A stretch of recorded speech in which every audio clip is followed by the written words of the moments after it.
Welcome back to Kings of the North. It's a Wear a Crown Wednesday because we're talking North-South college football. No Landis, but yet there is Landis because we can't do a show and not give you some Landis. So Doug Lesmerises, I'll be joined by Connor O'Gara from Saturday Down South, our old friend. I've been on his show. He's been on our show. We're going to talk about how smart he thinks I am, but we're mostly going to talk about North-South college football. Has the South accepted the fact that the North is here to stay? Every now and then, we got to check in with them to make sure they know what's up with us, right? We're getting the message out. Northern college football, more importantly, is getting the message out. You guys are getting the message out. We know what's up. Do they know? So we're going to talk about that. We're going to talk about a couple Southern teams to keep your eye on: Bama, Georgia, Texas, LSU, stuff like that. And then middle of the show, Landis and I have another breakdown. KOTN Showdown, actually, is the phrase that we use. KOTN Showdown. Last show we did Notre Dame, Penn State. This is like a KOTN special. Find me another show in the country that would give you a breakdown going head-to-head, Indiana versus BYU. Those two teams, a showdown. And then, of course, it's Wednesday. We're going to give you Whatcha. So we already recorded it so that Landis could do it because he's not here live today, but he's here in spirit, but more importantly, on a recording. Whatcha at the end of the show. And then I need to make a public apology, and I hope it is something where I have not lost any trust here with our audience, but I will do that. I'll come back on live before Whatcha and explain what we're talking about. We're not perfect here, and when we make mistakes, we need to acknowledge that. And so I need to work this out a little bit, but I'll be back later to talk this out. And it's about a goose. To start, Connor O'Gara from Saturday Down South joining us here on Kings of the North.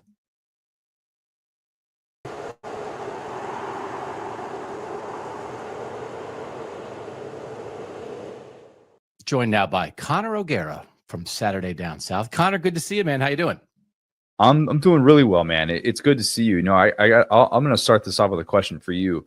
Are your arms tired yet? Because I assume since December, you've just been flexing. You've been reaching at awkward angles for your dog mentality hat, your sword as well, obviously. Are your arms sore? Do you feel like you've had, are you in peak shape right now after all the flexing you've been doing for the last 5 months? The North is strong, my friend. The North is strong and getting stronger. So yeah, a lot of sword presses. I recommend anyone working in to their regular fitness routine, but we're feeling good, brother. So what a time to be alive in Northern college football. That's all I can tell you. You know, there's something though I wanted to what's the thing I wanted to ask you about? Oh, yeah, that's right.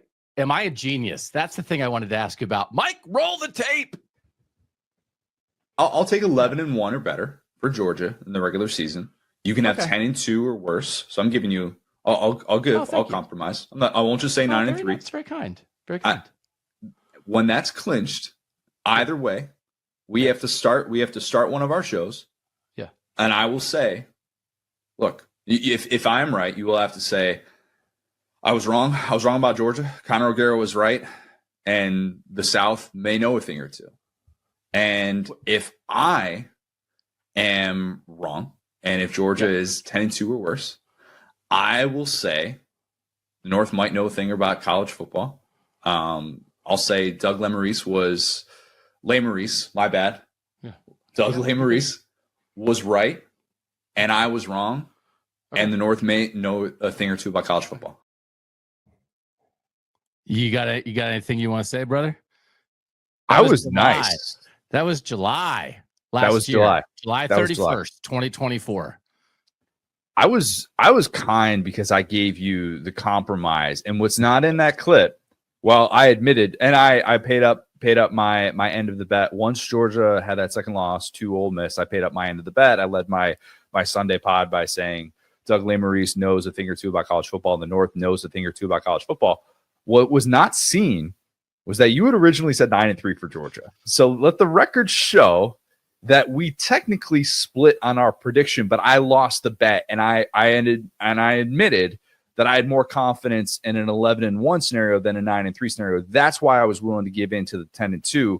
You won the bet. I don't think either of us were that off with our take. That's not a cop out to say that, right? No, that's a complete cop out. You were way off. What? They had to go to 8 overtimes against Georgia Tech to avoid 9-3. They were that far away from 9-3 for 7 consecutive overtimes. Where's the 11-1? Did you walk through that season with Georgia last year being like, oh man, bounce of the ball and they're 11-1? I didn't. No, I didn't either. Okay.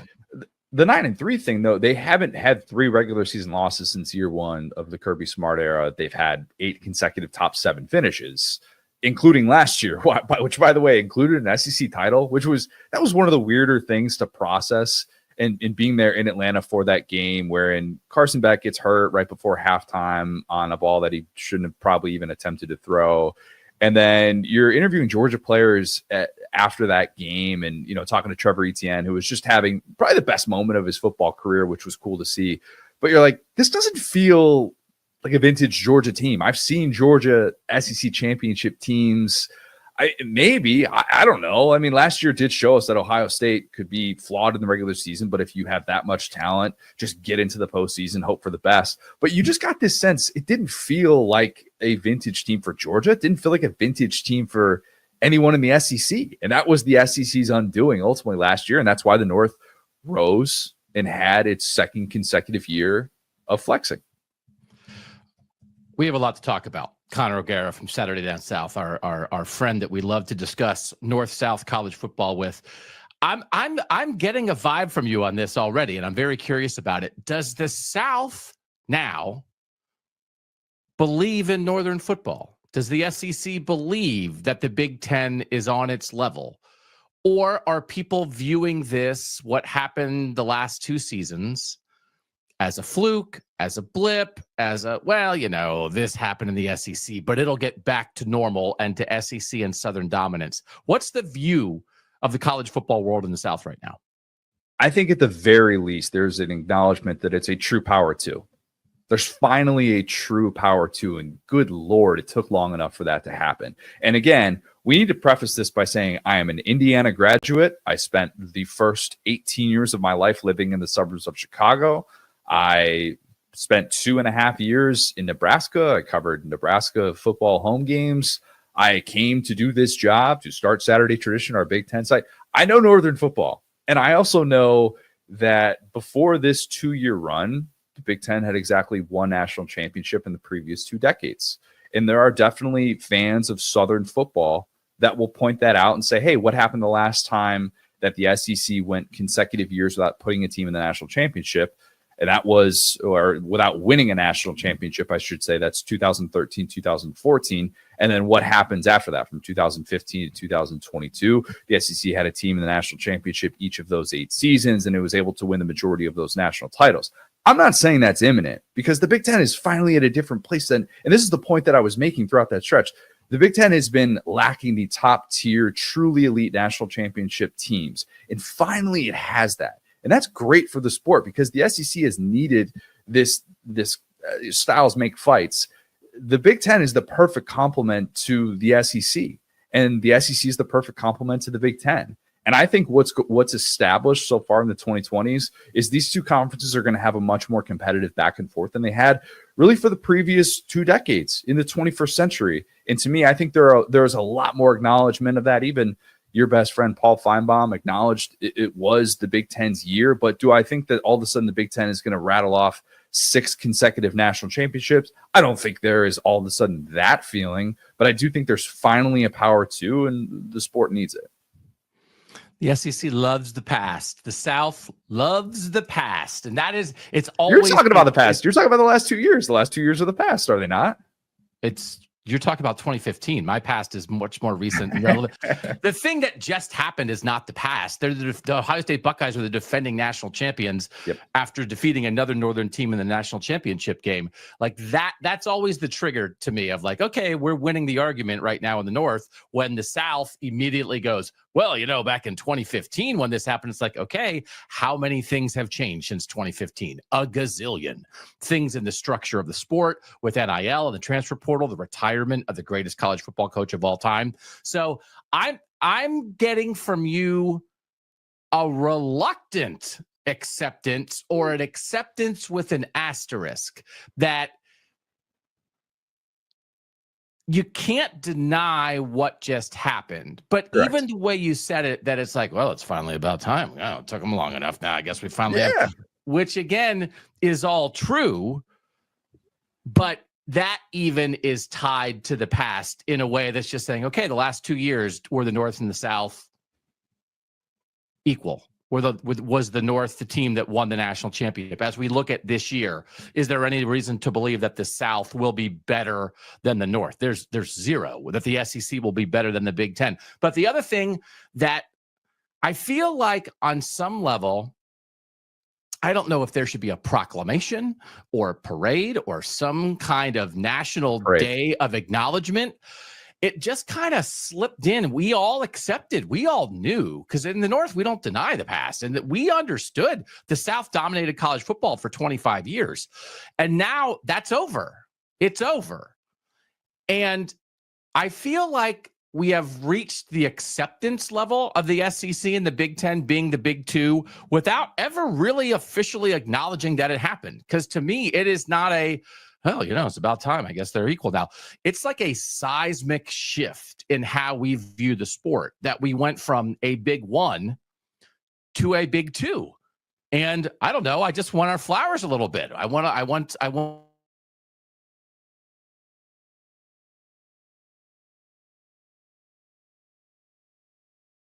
party. And the South's reaction is, it took you long enough. The Big Ten had its moments, not just with the confetti, but with Paul Feinbaum saying it was the Big Ten's world. It's the Big Ten's world right now. The Big Ten is running college football. That is what Feinbaum was willing to get up there and say. I do think that if you're projecting moving forward, is the Big Ten or the SEC going to, who's going to win more national championships in the 2020s? I think that's a really fun debate to have, because I think you can go in a lot of different ways with it. I don't think all of a sudden the SEC has fallen off. I think the SEC has lacked an elite team in the last 2 years. I think the Big Ten has not lacked an elite team in the last 2 years. The Big Ten has had the best team in college football each of the last 2 years. And the irony is that forever the knock that Northerners had against Southerners was, well, you guys you assume that because you have the best team, you have that elite team, that your depth is therefore better. And now those roles have kind of reversed. And that's the ironic thing, because nobody's going to give a crap, 3 years from now that the SEC had 7 teams finishing the AP top 25 and the Big Ten had 5. Nobody's going to care about stuff like that. Well, remember, Ohio State was the best team in college football. And we can all close our eyes and go, well, why did that happen? Was it because the North was so much better than the SEC this year? It had a better year. There's no doubt about it. It proved to be the better conference this year. I don't know that all of a sudden means that it's a seismic shift moving forward, and that's the new standard that we should expect. But yeah, I mean, it's better for college football to have this dynamic. And I questioned if that dynamic existed as we started the decade. And now seeing the way that this has played out, yeah, it's much more of an acknowledgement, parade, flowers. I'm not a big confetti blast guy. I think those things usually go wrong. I'm not. You always see what the gender reveals. Maybe you only see the ones that go wrong. You never really see the ones that go right. So maybe that's why I'm a little bit skeptical. What would you like? What would sound fitting as an acknowledgement of that? Because maybe there should be something. Maybe there should be something more than just a national championship parade. I like the gender reveal idea, but that when you pop the balloon or you hit the golf ball or you shoot the confetti blaster, snow comes out. And it's like, it's the North. Oh, that's cool. Let's see who's going to be the champion this year. Boop. It's the North. Would people know it's snow? Would people assume something else is coming out? That's a tough sell. We're workshopping. We're workshopping. We're spitballing here. We'll figure it out. Point taken.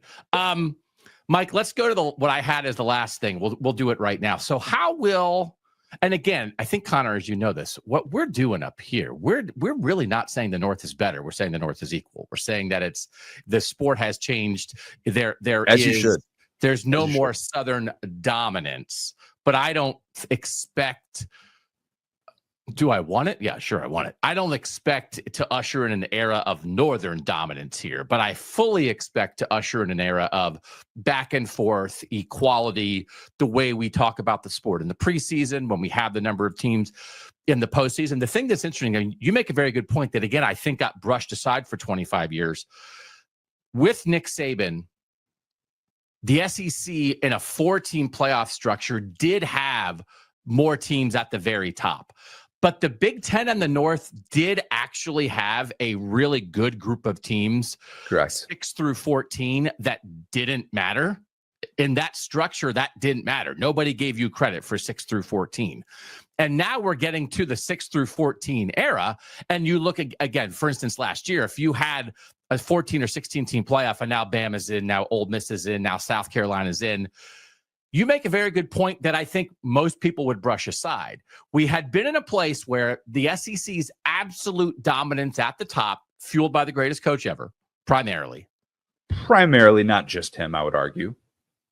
Agreed, but 75%. That at the top fueled a perception of the SEC and the South being better, when actually the Big Ten was probably better at the middle top. Now we're entering an era where the middle top matters, and I wonder. Because I do think when you look now at Ohio State, Penn State, Michigan, Oregon as a top 4 in the Big Ten, and you compare that to Georgia, Alabama, Texas, and then whoever that 4th best SEC program might be, I mean, off the top of your head, when you go 5, 6, 7, 8 in the SEC, you probably like that better than 5, 6, 7, 8 in the Big Ten. That's the irony. Now, as we get to the shift here, but honestly, for 25 years, the SEC rode that thin level of cream at the top. It was not super deep, but it fueled a perception that the league as a whole was better that maybe wasn't true. Anyway, you get it. I just like to talk about it. What if the North wins again this year? Is the South going to freak out? The South will probably seek separation. No, I'm just kidding. Too soon. Way too soon. We don't need to go there again. It's like 170 years. Can we go there or not? Are we? Yes. No, not going to do that. No, I mean, I think especially let's paint the picture. Yeah. If it's Oregon,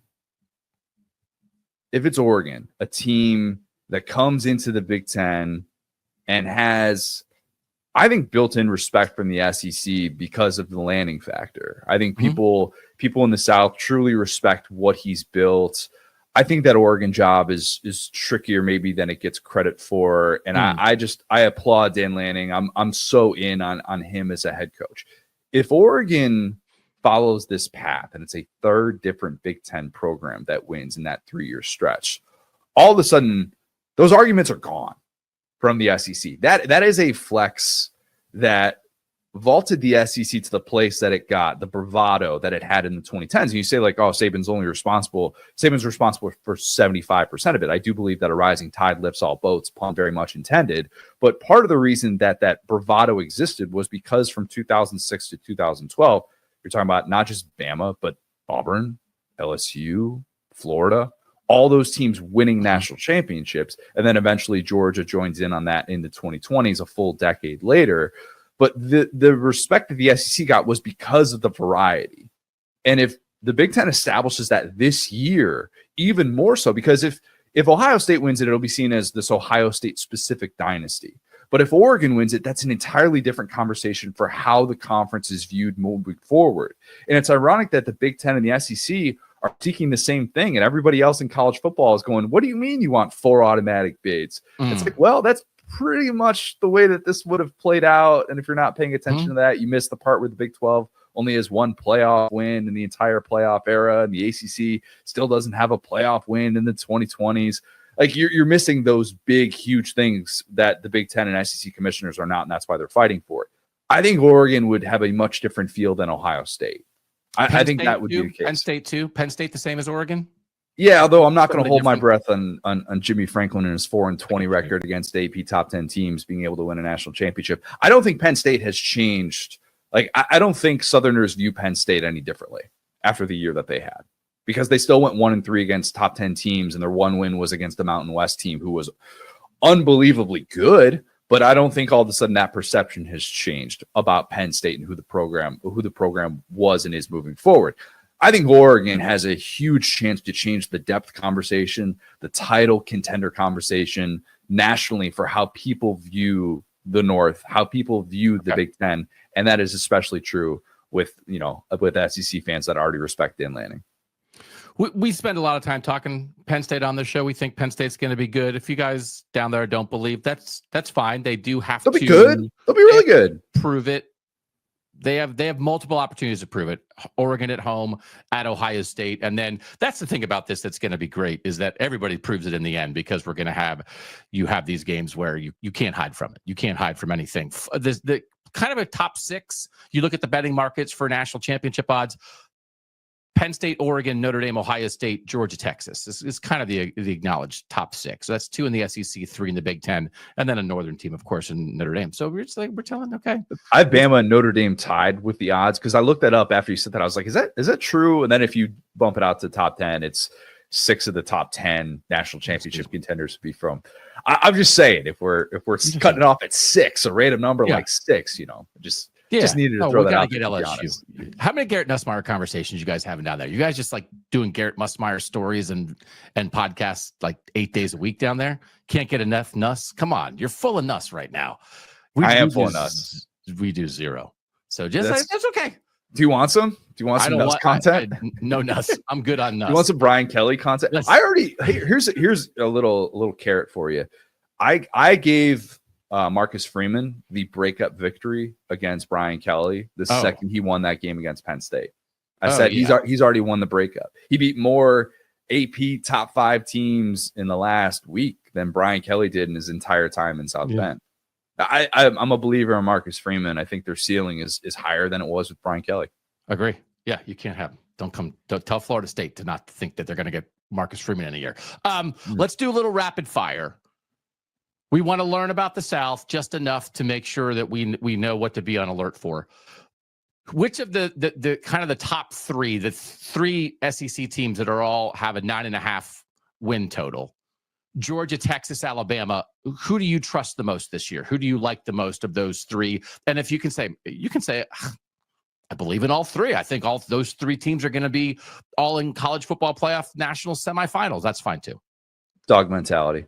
Look at you. Okay. Georgia, just because the regular season thing of look, they don't have a 9-3 season since they haven't had a season with 3 regular season losses since year 1 of the Kirby Smart era. So their floor is still high, despite the fact that their schedule is difficult. It's a really difficult schedule, and I do think that Bama and Texas could suffer from that as well. And that's why I'm not sitting here saying that they're in the same exact conversation. I think Texas is going to probably lose that season opening game at Ohio State. And so all of a sudden you're kind of going, all right, well, a 10-2 mark for them is still in play with the schedule that they have, but I wouldn't feel quite as good about that. I think the offense is going to have some up and down moments. I am an arch believer, but I'm more a believer that the Texas defense is going to do the heavy lifting for them. And then Bama, it's an offense that if they don't return Ryan Grubb, and I shouldn't say return, but if they don't have the reunion of Ryan Grubb and Kalen DeBoer, I'm asking every question imaginable about that unit. But instead, I think offensively, Ryan Grubb being able to troubleshoot in ways that Kalen DeBoer couldn't by himself last year is going to be huge for that team, which has a lot of studs returning defensively, a defense that was improved down the stretch, but obviously not good enough to be able to get them into the playoff, and they didn't deserve to get into the playoff. But Georgia would be the team that I feel best about being able to rise above 9.5. Do you ever keep that further away than like arm's reach? Is that hat ever out of like 15 feet away from you? Like you never have to get up out of your seat? No, I sleep with it in case I awake in the middle of the night, and I need to be sarcastic, and I need to reach for it. And also, you never know what might come across the police wire at 2:00 in the morning, and you might have to put on your dog mentality hat. You know what I'm saying? So, are they calling you to bail them out? That would not be my first call. No. I don't want calling and you're showing up at jail to bail someone out. Then they just get sarcasm. That's a tough look. Yeah. Let your mentality bail you out, dogs. Kirby brought in the Branch brothers from USC. He's done a couple other things in the portal. We've done a lot with, we usually try to look at like the top 30 players and snaps for teams and where they came from and how they did and how many are returning. I think the number last year was 28 of Georgia's top 30 guys were high school guys, like did not come in through the transfer portal. And, there's a part of that. I don't know if admire is the right, certainly you respect it. Like you recruit your guys, you develop your guys, you build it that way. But then also there's the reality of the situation that, again, a team like Georgia should not be rebuilding its program through the transfer portal. But you look at, for instance, what Ohio State did with a little bit here and a little bit there. You look at what Michigan did the year before. You add a guy here. It seems like Georgia is doing that a little bit more. Do you think that they are helping themselves more in the portal? Has Kirby realized anything the last 2 years not winning national championships? Did you see any difference with Georgia this offseason? They've increased it every year. I believe they've increased their number of transfer portal imports every single year. And it's just tough because when you look up and have a 2 deep that gets poached and you have guys that are leaving, you need to replace them. And I think that's why if you're refusing to acknowledge the transfer portal like Dabo Swinney did for so long, you're only hurting yourself. There are just key roster needs that you can address in the post-spring window that you just simply have to. I mean, it could be the difference in you winning a national championship or not. And I think even Marcus Freeman, who famously said, hey, we're not going to major in it, but we're going to minor in the transfer portal. There are moves that you have to make. I mean, Notre Dame's out here getting kickers in the portal, getting Mitch Jeter from South Carolina to make big time kicks for him in playoff games. Like these are important things that you need to be willing to do. And you have to look at your roster and not just go, well, you know what? We don't really like this. Georgia swung big in the portal for its pass catcher options. And then Georgia's pass catchers in a post Brock Bowers, Ladd McConkey world led the nation in drops. And it was just a mishmash of mediocrity at a very key spot. And I think this year they've revamped in the portal at the pass catcher spots again, hoping, hey, maybe some of these guys are going to hit. They're not all going to hit, but we'd better have some of them hit because we're not sitting here getting those guys to develop in the way that we probably need to. So, yeah, I do think Kirby has been a lot more portal focused because I think he's done it more so out of necessity, knowing that his depth is not what it was at the start of the decade. So you mentioned Ryan Grubb rejoining Kalen DeBoer, had been the offensive coordinator with him at Washington, was with the Seahawks last year. DeBoer brought him back. You look at Alabama's schedule, north-south banger. It's the Wisconsin return trip after the Crimson Tide went to Camp Randall last year. That's week 3 for Alabama. They open at Florida State. I don't know if Florida State's going to do anything. They have an off week and then at Georgia, September 27th. And they also have Tennessee. They have South Carolina. They have LSU. They have Oklahoma. Is Bama going to be back, or are we going to be wondering about the future of Kalen DeBoer in Tuscaloosa during and or after this season? He's not getting fired because the buyout's $60 million. And if you think Greg Byrne in his biggest hire that he has had at Alabama, and I realize Nate Oates has worked out, but Greg Byrne signed up for that job with Nick Saban entering his late 60s and knew that his job was going to be defined by how he replaced the greatest coach in the history of the sport, and that is Kalen DeBoer. And I don't think pulling the plug for $60 million just because of consecutive playoff misses would be the course of action that he would take. But yes, this is a no excuses offense for this season, even though it's got a very inexperienced quarterback room. And there is a lot of pressure on Kalen DeBoer in the 12-team era to be able to get it done this year. And I think they follow a 10-2, maybe it's Tennessee-ish type script. Not saying that that's ultimately what happens to them in the postseason, because I think Bama could end up getting an 8 seed with a 10-2 mark with regular season losses to Georgia and LSU that prevent them from playing for an SEC championship. But there is pressure on this group to be able to get it done, because I mean, to see that what that team became after the Georgia win was, I think, a really humbling pill for Kalen DeBoer to swallow. And that's going to be a unit that is so scrutinized this year, that quarterback room. But you've got a couple of former 5-stars in there. You've got another guy in Austin Mack who's now spent 3 years in your system.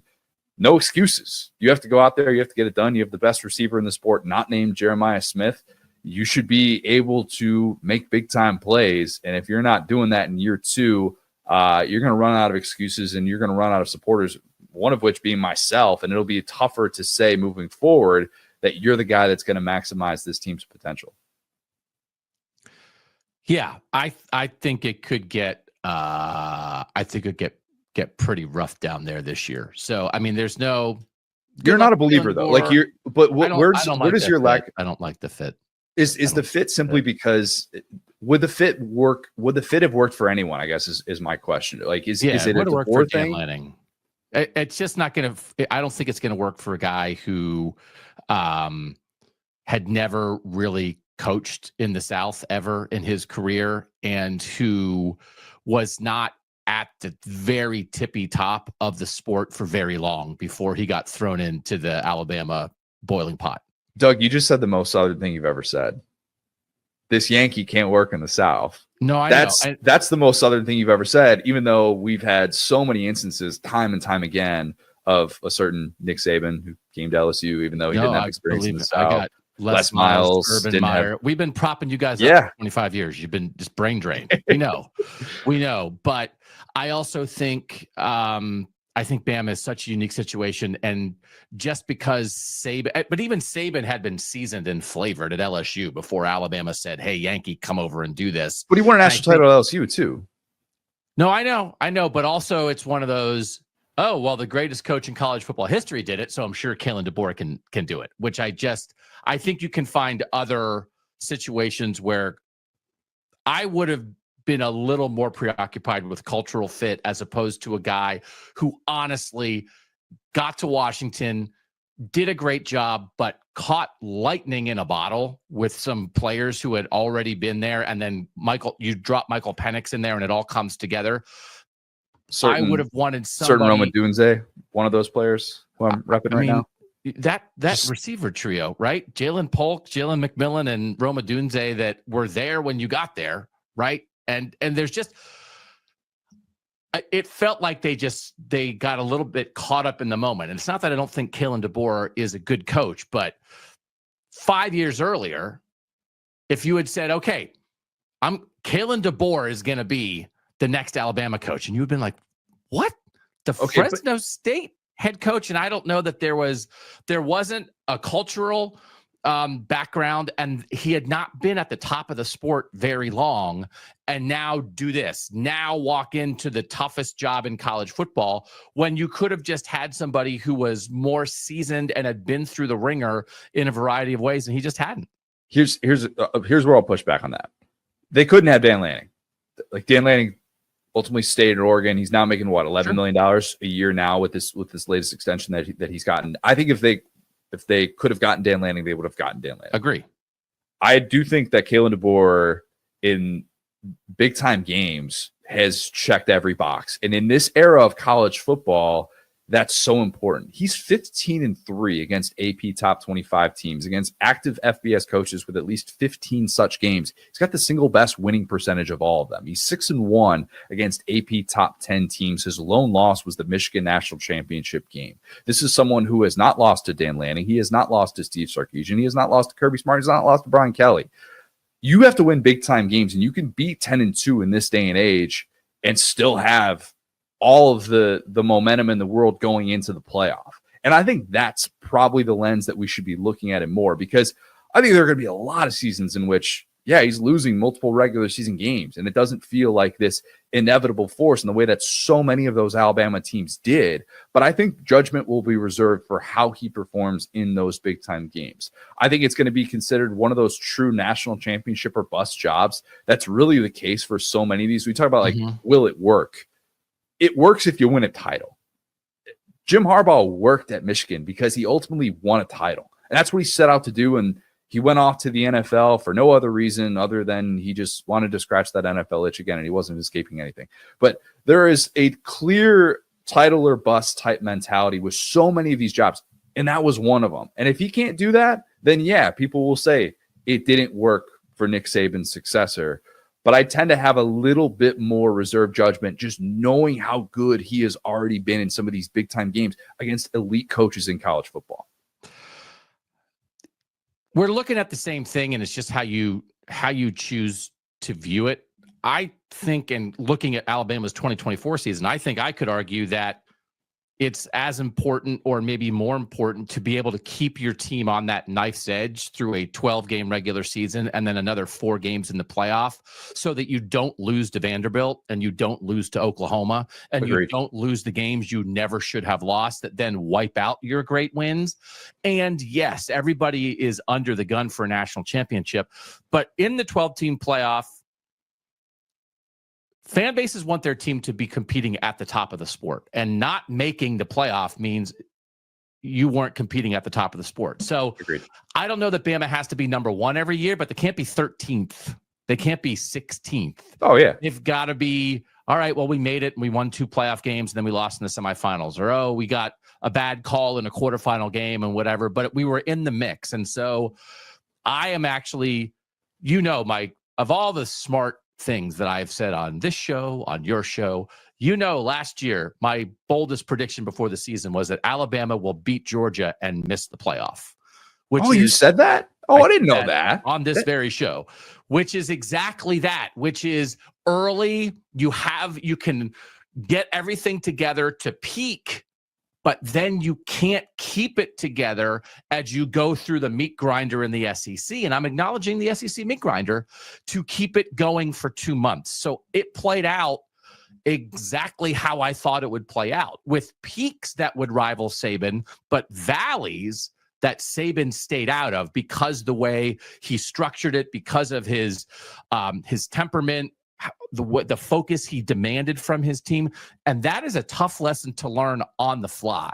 Agreed. And so that's where I am super curious about Kalen DeBoer, who just had not done it in the SEC, had not done it at the highest level for a decade previous. And that's why I wonder about it. Here's a question though. In this era, and I know this gets talked about a lot, and I know people might be sick of talking about, oh, regular season doesn't matter. Regular season still matters. It still matters. The 2 teams that played at a national championship game, compared to everybody in the college football playoff, did they have the 2 lowest valleys? They did. It's a great point. It's undeniable. So that's kind of my thing, is that I think those dud losses are going to happen, where he just gets got by a team that he shouldn't lose to.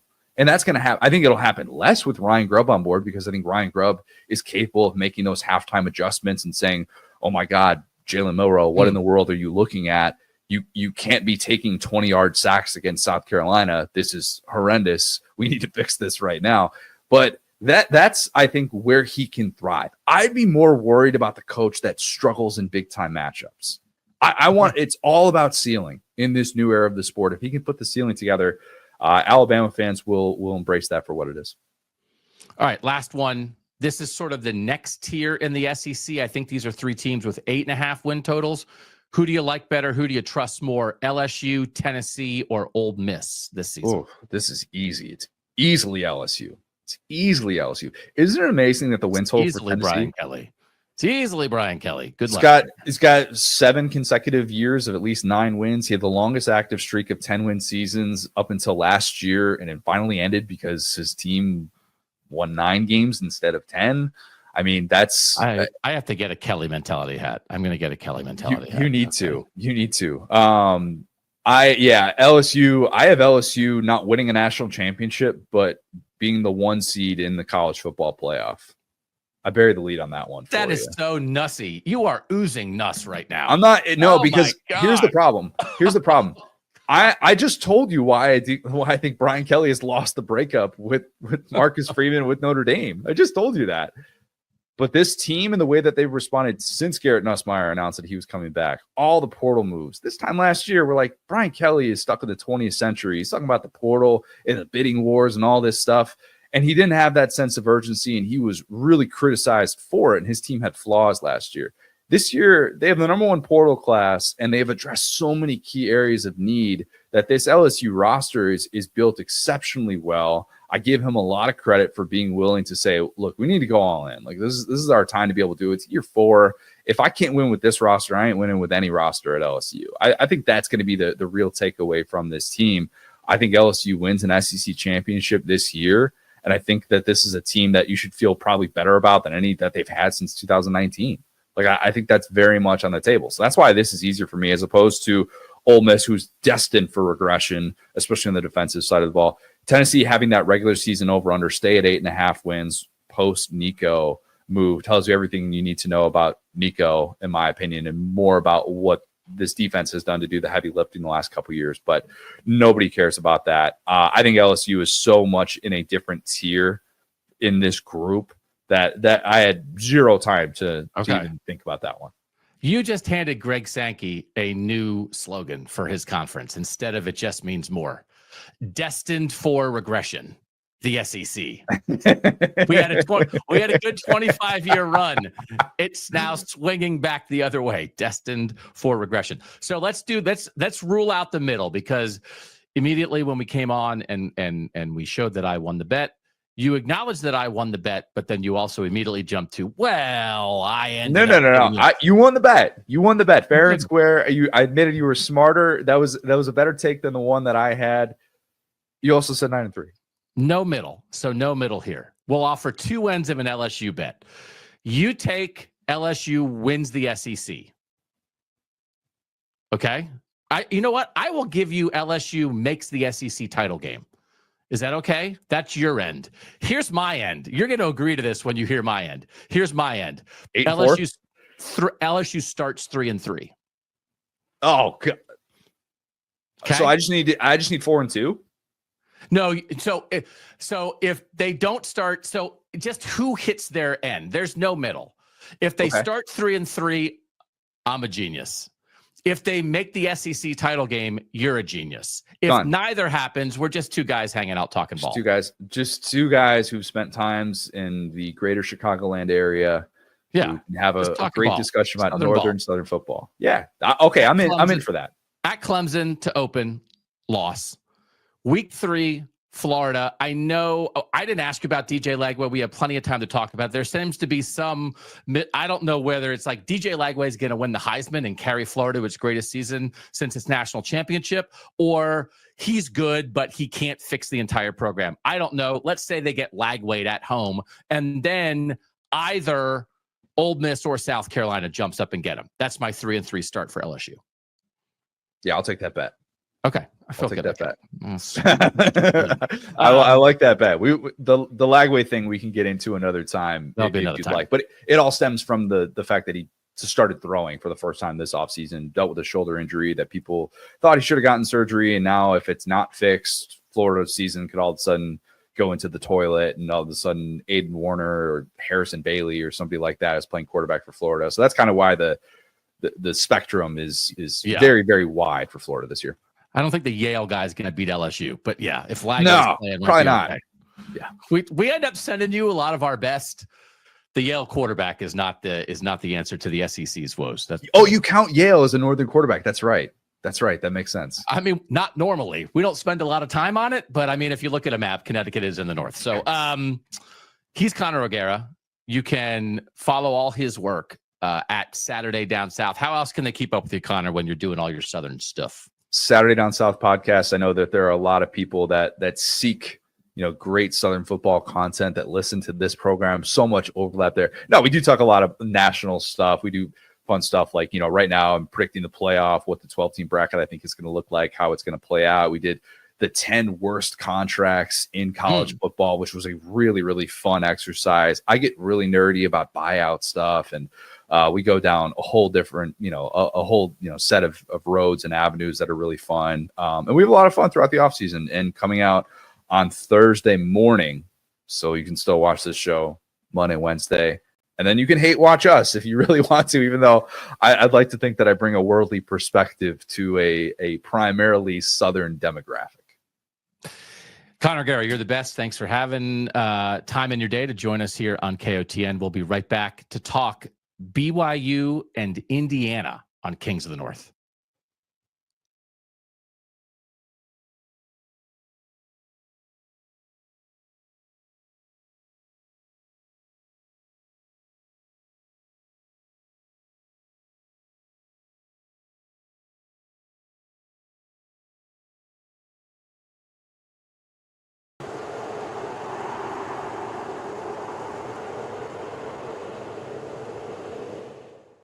Time now for another KOTN Showdown. Doug Lesmerises versus Bill Landis. It's not really us versus each other, Bill. We're just here to represent.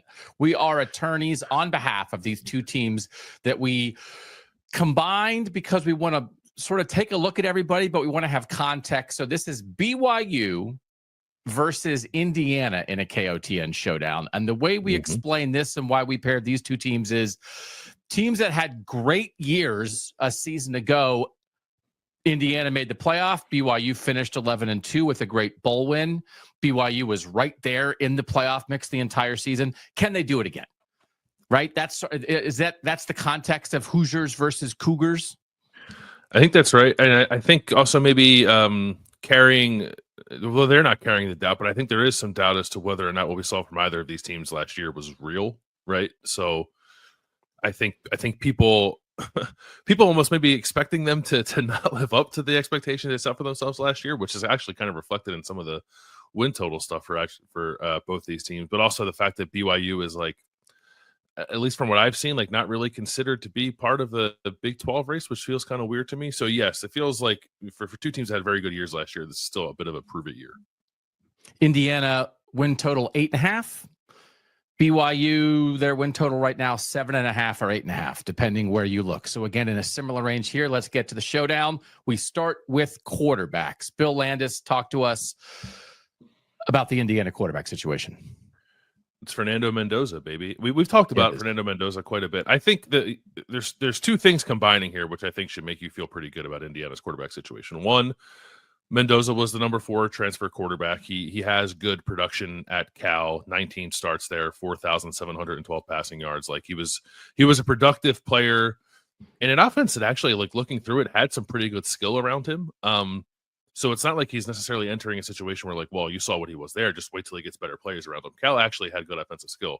Cal also had a terrible offensive line, which is part of the reason I think Mendoza was probably not quite able to quite max out his potential there, and I think he has the opportunity to do that at Indiana. He does have 2 years of eligibility. We'll see if he ends up having to use both of them.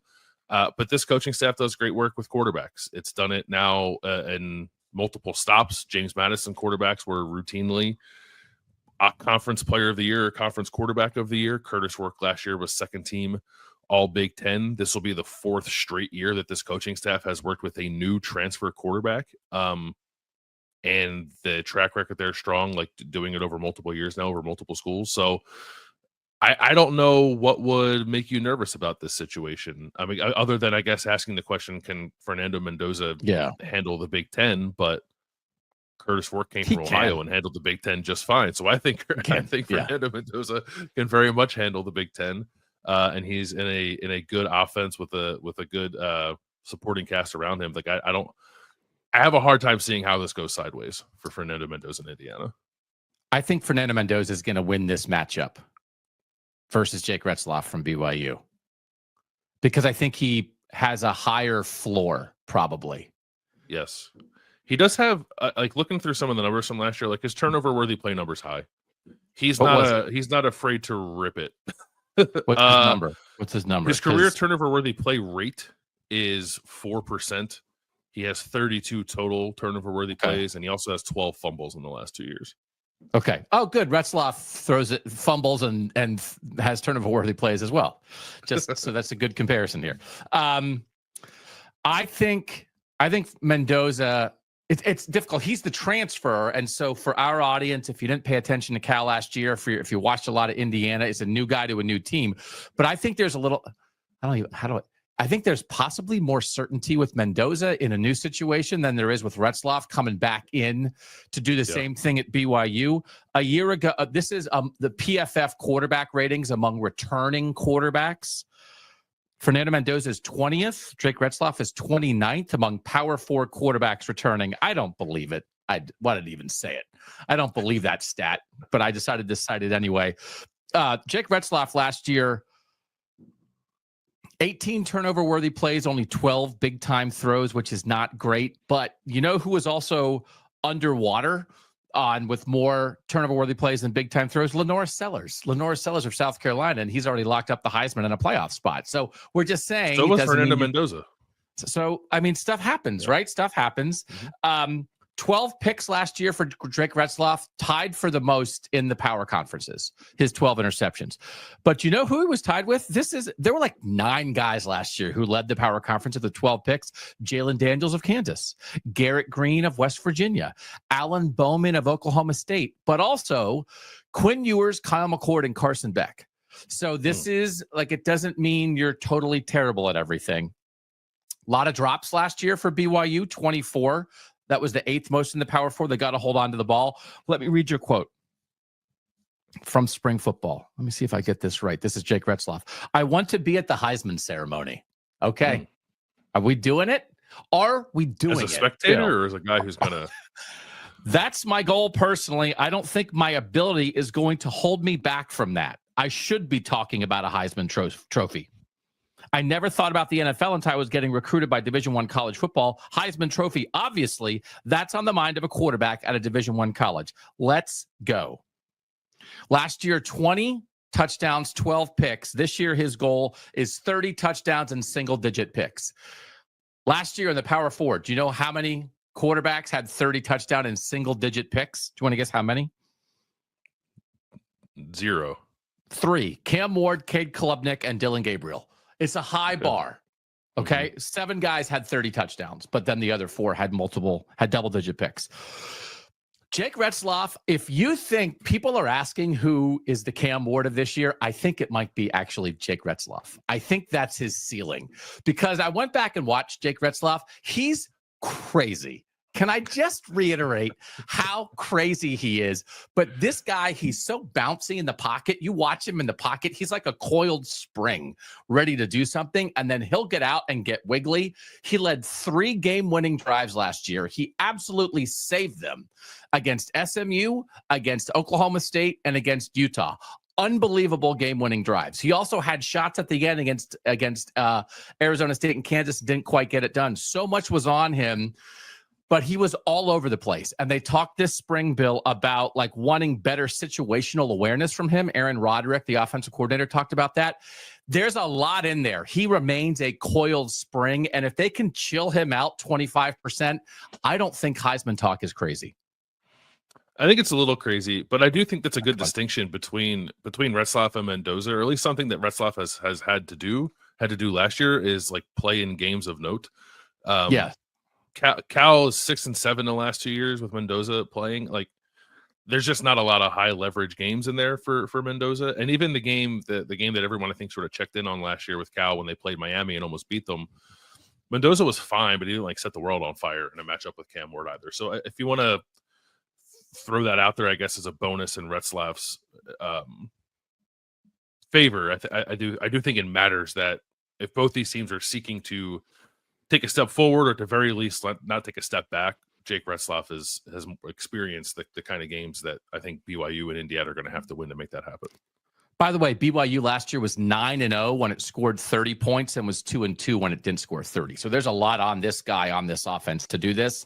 PFF, when he was clean, not pressured, 15th of 80 among qualifying Power 4 quarterbacks.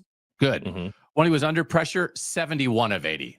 So you get after him, he gets a little loose, the coiled spring breaks, and that's not great. But I think to do what he did, to have an 11-win season, to have them at the top of the Big 12 race the entire year, and yet there's a lot more there. They've just got to they have to rein him in a little bit, Bill, and I think it's possible it happens.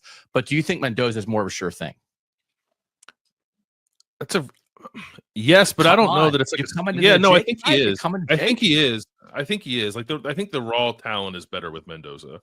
Like, and it's easy to get caught up in the NFL draft stuff projecting for 2026, but like no one's talking about Jake Retzloff, and a lot of people are talking about Fernando Mendoza because the traits are what they are, and I think that'll matter.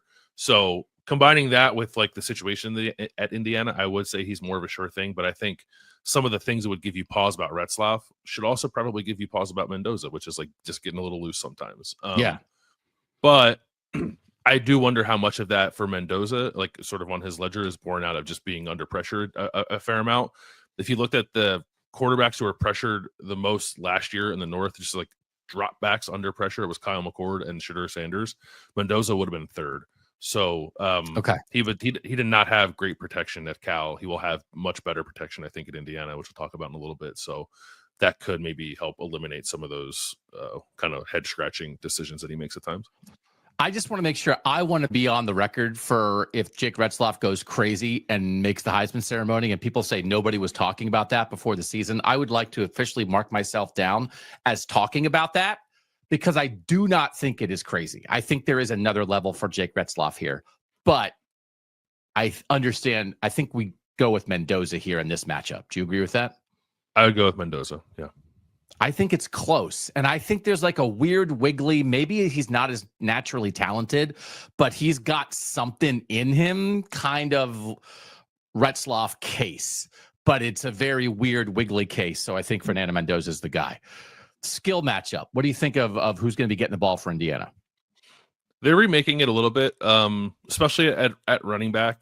It's basically entirely new. There are some guys back from last year, but they combined for like 60 carries. Only 2 of the top 5 running backs are back. So it's going to be a room led by transfers more than likely. Good transfers, though, I think. Roman Hemby from Maryland, who I've liked for a lot of years at Maryland. He's sort of like flown under the radar because Maryland has not been all that relevant in the Big Ten, but he's been a pretty solid Big Ten running back for 4 seasons now. Over 2,000 rushing yards, 22 touchdowns.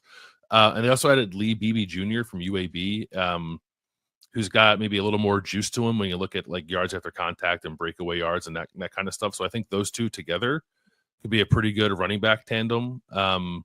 Kurt Cignetti said that he likes Kalon Black too, who had 46 carries for Indiana last year. So maybe you have 3 running backs there you can rely on. They're going to do it by committee. They did it by committee last year. So I don't know that there's a 1,000-yard rusher in this group, but that's not necessarily how Indiana wants to do business either.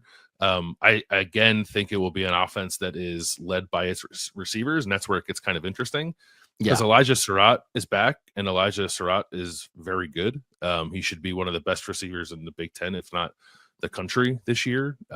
53 receptions, 957 yards, 8 touchdowns. He was 3rd in the North last year in yards per route run, behind only Jeremiah Smith and Tyler Warren. So pretty good company for him. He's going to need help, and there's not a lot coming back, though. Among the 8 players who had double-digit targets last year, Surratt and Omar Cooper are the only 2 who are back. More transfers coming in. There's an interesting guy in this group, E.J. Williams. He was a transfer from Clemson, like former very highly rated recruit a long time ago too. He's old. I think class of 2020. Was like injured at Clemson, transferred to Indiana, played in a couple of games, and then wanted to preserve his redshirt. So he asked if he could redshirt early in the year, and then he entered the transfer portal. But then he came back to Indiana, and it was like kind of a weird episode where he left the program. He said he was like following the entire playoff run, and Kurt Cignetti, I think his reaction to the initial transfer was like kind of cold, but then like when he came back, it was like, oh yeah, we want EJ Williams back. Like anyway, he is a big like physical receiver who people thought the world of coming out of high school, who has not nearly met his potential. And it would be great for Indiana this year if he could. I don't know that I'd bank on it because he has a pretty large body of work and hasn't done that yet, but he's at the very least interesting. Also at receiver, a late portal ad, Jonathan Brady from Cal, who played with Mendoza. I think he can be the guy who plays in the slot because they were hoping it was going to be Tyler Morris from Michigan. Tyler Morris got hurt. We knew they'd be looking for a spring slot guy. Yeah, and I think they found him with Brady from Cal. So between Surratt and Cooper coming back and kind of a lottery ticket in EJ Williams, but then I think like good production from Brady and like a nice portal addition when Indiana like had a real need there. I think this can be a pretty good receiver group. And there's like different skill sets there too. And then like quickly, like tight end was like less of a factor in the passing game for them this year. They did lose their starting tight end, but they added Holden Stays from Tennessee, who was also at Notre Dame. Another guy who was like pretty highly thought of, who was not nearly met his potential, but he's fairly athletic. So like if there's more to get out of him too, like that could be interesting for this offense. But I think the receivers could be probably at least as good as they were last year, even though they are losing quite a bit. But like Surratt back, I think settles a lot of things. And then at least the transfers are interesting. And some of them, Brady from Cal, Mekhi Jackson from App State, like have pretty good career production. Hemby, an improvement from last year for their running back situation or no? Equal? Justice Ellison was pretty good. Yeah, I would say at worst, equal, but yeah, maybe Okay. potential improvement there. Yeah. So you think the Indiana skill's pretty good? I think it's at least as good as it was last year with the Okay. chance for it to be better. Because last year it was a lot of banking on up transfers who are productive, and now you have actually some power forward transfers who have been productive, which I think is a nice kind of switch. Okay. BYU, it kills me that they don't have Darius Lassiter and Keelan Marion. Darius Lassiter tried to get the extra redshirt year, did not get the waiver, so he's gone, led them in targets last year. Game-winning catch against Oklahoma State. And then Keelan Marion was their third receiver and transferred to Miami and is dead to us. Good luck to him, but he doesn't play in our region anymore. Chase Roberts is a real number one. That's a true number one receiver, but he only had, I think, 52 catches on 75 targets last year. I think there's room for more volume from him, and he's like a playmaker. He's a real playmaker and a true number one. Carson Ryan, transfer from, he was 2 years at UCLA, Utah last year at tight end, is a 6'4", 250-pound guy that they're intrigued by. Not a lot of production. He has 29 catches on 39 targets for 400 yards in 3 years, but he's always been viewed as this athletic, skilled guy at tight end. And Retzloff said he was the MVP of the spring. So I think he has a chance to pop maybe at tight end. And then JoJo Phillips looks like he's going to be their number two receiver. Not a ton of action last year, only 10 catches on 21 targets. But if you remember the drive that on fourth down, they threw, or Retzloff got sacked against Utah, and it looked like the game was over. And then there was a flag because Utah held. It was on JoJo Phillips, who made like a nice move and beat his guy and forced a holding call. So he didn't get, but like they were looking to him there, and he like ran a route that won them a game. And then Arizona State, they had a shot down the sideline to maybe beat Arizona State, and Retzloff just missed a guy. It was JoJo Phillips. So, and he's 6'5". So they have this 6'5" guy who doesn't have a ton of production, but they've gone to in big moments, who probably is their number two receiver. And then LJ Martin at running back is a real guy. He only had 8 games last year with at least 10 carries, but Hinckley Rapati transferred. I think they're okay without him. And LJ Martin's the number one guy. And Sione Moa was forced to play last year against Kansas State when they needed him because of injury, and showed up and like had 80 rushing yards against Kansas State and looks like their number two guy.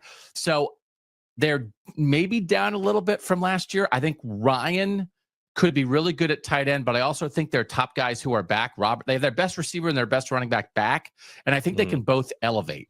So I think they're in a pretty good spot, but I also feel like maybe they're one guy short in terms of if they still had Marion or Lassiter, you could feel maybe really good about this skill collection, and I think instead you feel pretty good.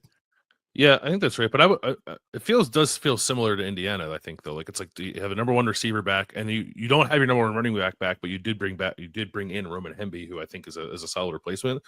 So you kind of have two, and then you're kind of wondering about the rest of it. So I guess when you're wondering about Indiana's, there's at least stuff you can look back on at the places they were previously that shows you they'll probably be pretty good at Indiana. And also, it's weird. Like Indiana did it last year with a ton of transfers, so part of you's like, oh, they can do it again. But like we also know that it's really hard to do it again. Plenty of teams have very good transfer years and then run it back, and it's like, well, this group just didn't gel the same way. So, I think that invites like fair scrutiny on what exactly that skill group could be, but.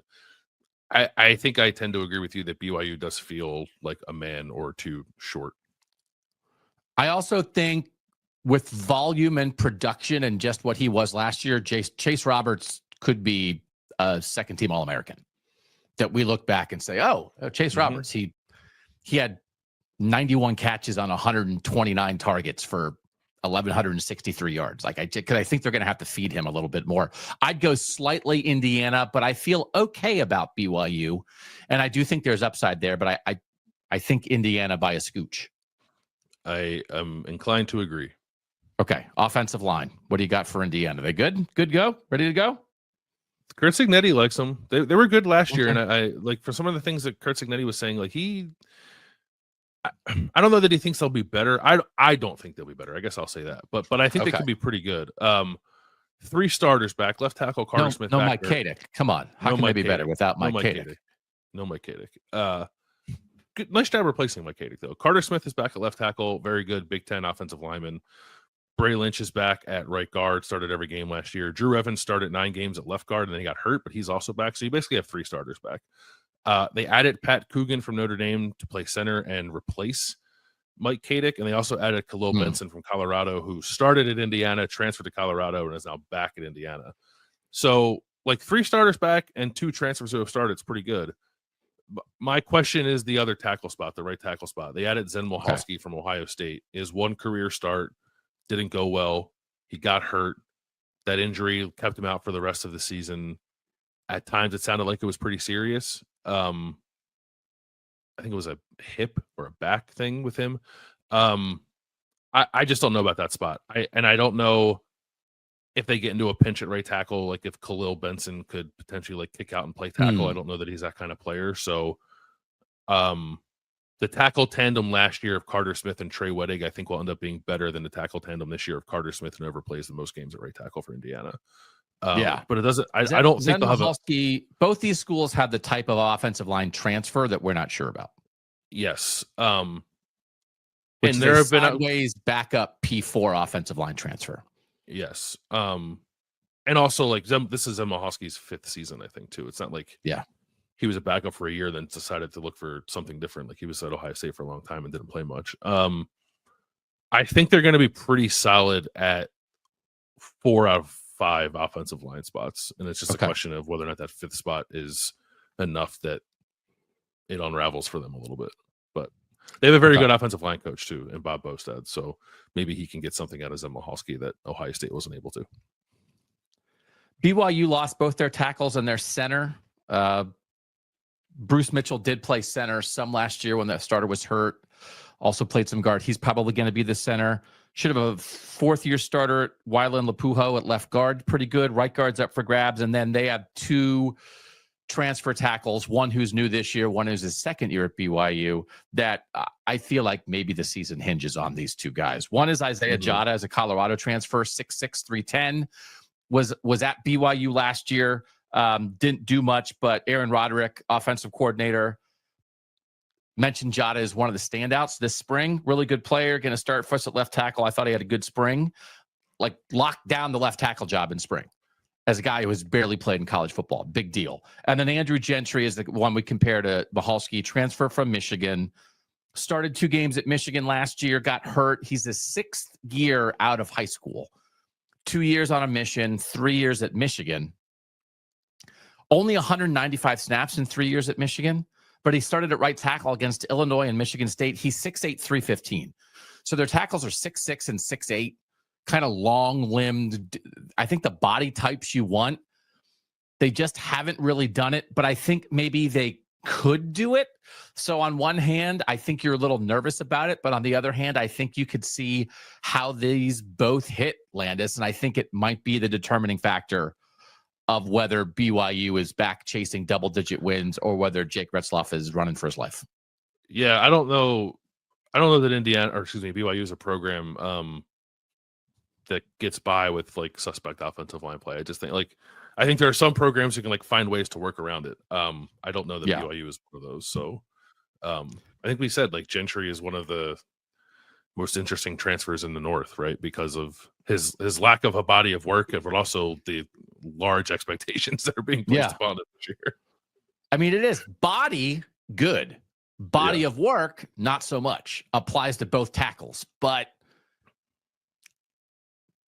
they're trying. It's not like there's not a plan. There's just not a lot of experience behind the plan. But I don't think the 2 tackle plan is unreasonable. You just can't think it's a sure thing. So I think it's Indiana here, but I can see how the BYU O-line comes together. But you're saying Indiana is pretty good at 4 or 5, so I think they get the edge. Yeah, I think this is probably for me. It's Indiana, and I think this is the most clear of all the position groups we've talked about so far. All right, front 7 on defense for Indiana. What do you got? We'll start with who's back because it's Mikal Kamara, who was one of the best defensive linemen in the country last year. I think he led the country in pressures, if I'm not mistaken. I know he led the North. I'm pretty sure he led the country in pressures last year. He is, I guess he's switching positions. So like there's this, let's call it the stud. It's like a hybrid linebacker defensive end position that he played at James Madison and then didn't play last year. He was more of like a strong side defensive end, always hand on the ground, or more often than not hand on the ground. Sometimes ended up lining a little more inside than outside. And this position that he's playing to now, I think it's just going to be like a lot of pass rush, a lot of outside, like dropping out some. He's undersized for a defensive end. So like the idea of dropping him out a little bit actually makes sense to me. And he played well in this role at James Madison. And he said something to the effect of like, I had a good season last year and I had to line up a lot inside. Imagine what it's going to look like this year when I don't have to do that. So I think he's pretty confident in what that position will do for him. And I think it'll be exciting to watch. I do think it could be hard for him to quite match the production of last year, because this is another position where Indiana is like trying to remake through the portal. Basically losing 3 of the top 5 defensive linemen last year. So Kamara is back, and Tyreek Tucker, who was like the 3rd defensive tackle, is back, but CJ West is gone, who was great at defensive tackle. James Carpenter, who was also like very good and kind of underrated for defensive tackle, is gone. And Linnell Carr, who was the other starting defensive end, is gone. So transfers in, they got Keelan Wyatt from Maryland, Stephen Daly from Kent State, Dominic Ratcliffe from Texas State, and Hosea Wheeler from Western Kentucky. Wyatt and Daly are more edge players. Ratcliffe and Wheeler are tackles. Like the tackles are interesting. They're up transfers, but they've played a lot. Ratcliffe at Texas State played 873 snaps, mostly as a backup, but like he was a consistent reserve player and like grades out as a pretty good run defender at that level. Wheeler at Western Kentucky was first team Conference USA last year. 25 career starts, over 1,000 career snaps. Played like they did a good job with West as an up transfer from the MAC, and I think they're hoping to bank on the same thing with a couple of up transfers at tackle with Ratcliffe and Wheeler. Same thing with Daly at Kent State.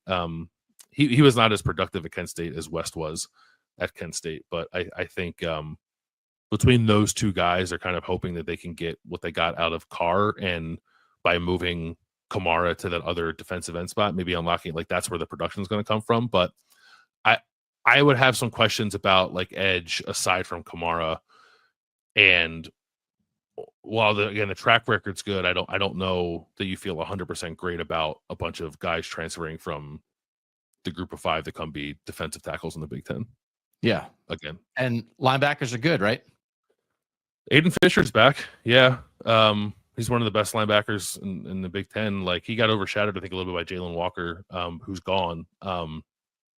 I guess like the interesting thing with the linebackers, they didn't add anybody. There's a pretty big hole there with Jalen Walker gone, and it wasn't like Indiana ran to the portal to try to replace him. There's a second-year linebacker named Elijah Hardy who played 170 snaps as a backup last year, and I think Kurt Zanetti said like he played pretty well. They were pretty encouraged by what they saw from him as a true freshman. So I think he's going to be the guy to step up and play in place of Walker and play alongside Fisher. So like between like Kamara and Fisher, like really good veteran sort of like leaders of the defense that are highly productive players, and then just kind of fitting a bunch of new pieces in around those two guys. Both from JMU. BYU added a guy in the transfer portal on the defensive line who might be a first-round pick. Mm-hmm. That's what Dane Brugler from The Athletic, that's how he projected Keanu Tanavasa from Utah, 6'4", 300 pounds.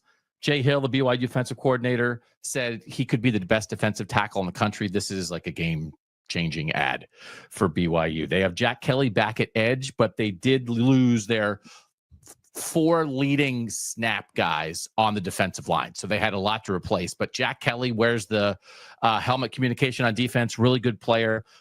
Tanavasa is an incredibly impactful guy, and I think they could have as good of a linebacking crew as anybody in the North. With Kelly and Isaiah Glasker, who was all North for us last year, right? Isaiah Glasker, watch Isaiah Glasker highlights, man. Cover, hit, run. Really good player. They lost Harrison Taggart, their middle linebacker, transferred to Cal kind of out of the blue, but they have a guy behind him, Siali Asara, who has been bothered by a foot injury the previous 2 years, but flashed in moments. So I think they feel good about Glasker, Kelly, and Asara. Tanuvasa could be a game wrecker. And then they added a guy named Tasali Akana, who is a former top 150 high school recruit who was at Texas for 2 years and basically didn't play. And if he can give them something at edge, so I think linebacker's good, dominant defensive tackle, and a roll of the dice guy as an edge rusher, Texas transfer, I think could get interesting. But again, Tanavasa, man, has to be one of the 10 biggest transfers of the entire offseason anywhere in college football. Definitely not talked about enough for how big of a deal that was, especially from to leave Utah for BYU, which is like just another layer to it. I saw Tassili Akana at a camp a couple summers ago and thought he looked like a dude. Okay. And like I think he could play on the ball. I think he play off the ball. He's interesting. He's still he's young enough, even though he's like kind of doing a sideways, if not even like only a step 2 down years. Texas. Only 2 years Yeah, at but Texas. I think he's young enough that you still can get excited about like what that recruiting pedigree was. So I think as much as I like Mikal Kamara, I think you can make the argument like that the best singular individual in both these groups is Tanavasa at BYU. Yeah. So maybe the edge to BYU, because I think Glasgow is awesome and Kelly's awesome. So Yes. 2 reliable returning guys and a huge transfer and some interesting other pieces. Kamara's good, Fisher's good. We ran through it, but I just think maybe an extra piece for BYU here in the front 7. I think I'm with you. There's Okay. enough question marks beyond like the 2 very good returners for Indiana that I would go BYU. All right, secondary for Indiana. D'Angelo Pons is back. We love There you D'Angelo go. Pons. We do. I wrote in my notes, I have D'Angelo Pons is back, period. He's a dog, period. First team All Big Ten, second team All American in a few places too. Just a great corner at James Madison and at Indiana. And if he were 3 inches taller, people would talk about him like he's the best cornerback in the country. But he's 5'9", so they don't. So he's back, and that's a great piece to have back. The spot opposite him is open. The other corner with the most returning experience is Jamari Sharp. He's played 750 career snaps. He does have some starting experience. And then Indiana went out and kind of loaded up in the portal a little bit at the cornerback position. They added Amarian Knighton from Northern Illinois, Rylan Gandy from Pitt. Gandy, pretty good player, started all 13 games for Pitt last year. Knighton also started 14 games at Northern Illinois. I think he had a pretty big interception in the Notre Dame game that in Northern Illinois upset them. So 2 pretty productive, experienced guys there. I don't know. So like it's definitely Pons on one side, and then it's like Sharp, Knight, and Gandy to play the opposite side. I would imagine you're going to see probably at least the 2 transfers play a fair amount. Okay.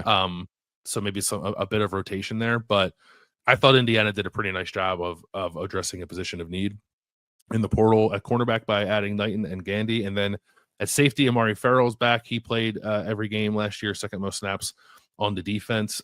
He started in the rover position, which is like kind of their nickel spot, and then he moved to safety and I think was better there. Added some transfers here as well. Devon Boykin, I think will probably start at the other safety position. He's from NC State. He's played a lot, but he missed all of 2024 with a knee injury, so he's got to come back from that. And then Lewis Moore, who was another guy who was at Indiana, transferred away, and then now is back in Indiana. I think is going to play in the slot. He's played over 1,000 career snaps as well at Indiana and Ole Miss. So it's a remade secondary, only 2 returning starters, and I think probably 3 or 4 guys from the portal who were expected to start. And I'm always a little wary of remaking your secondary via the portal, but at least Indiana went out and got guys who have played a fair amount, and also a guy who used to be at Indiana to fill those holes. And Pons is a good guy to build around. BYU lost their version of that guy. Jacob Robinson was one of the better corners in the country. He's gone. They lost both starting corners. The guys who were the backup corners last year are back and probably ready to ascend. They also have some young guys, but they're just going to be a little young, a little inexperienced at corner. They're going to have to see. Tanner Wall back as a starting safety, really good, decent competition at the other safety spots. I think this is a question mark. So I don't think it's disastrous, but I think it's a question mark, and I think Indiana gets the secondary edge. I agree. Coaching. Who's the coach of Indiana?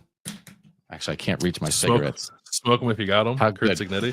Do we feel good about both these groups? I mean, BYU, Kalani Sitake, I think, showed a lot last year. Rough first year in the Big 12, but Sitake's going into his 10th year at BYU. He's 72-43 overall.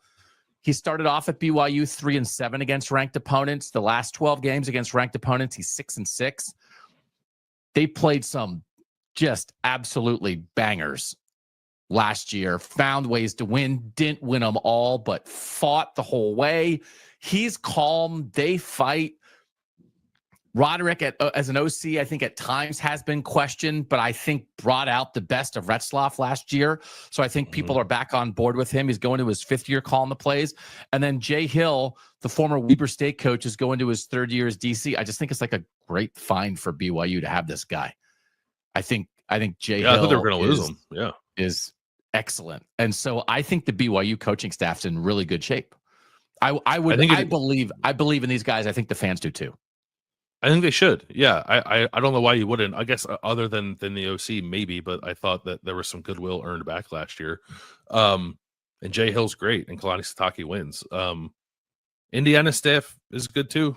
Kurt Cignetti's 130-37 as a head coach in 14 seasons. He's never had a losing season. And maybe the we don't talk about it in these terms, but one of the biggest coaching moves I think of the offseason was Indiana keeping Bryant Haynes as defensive coordinator.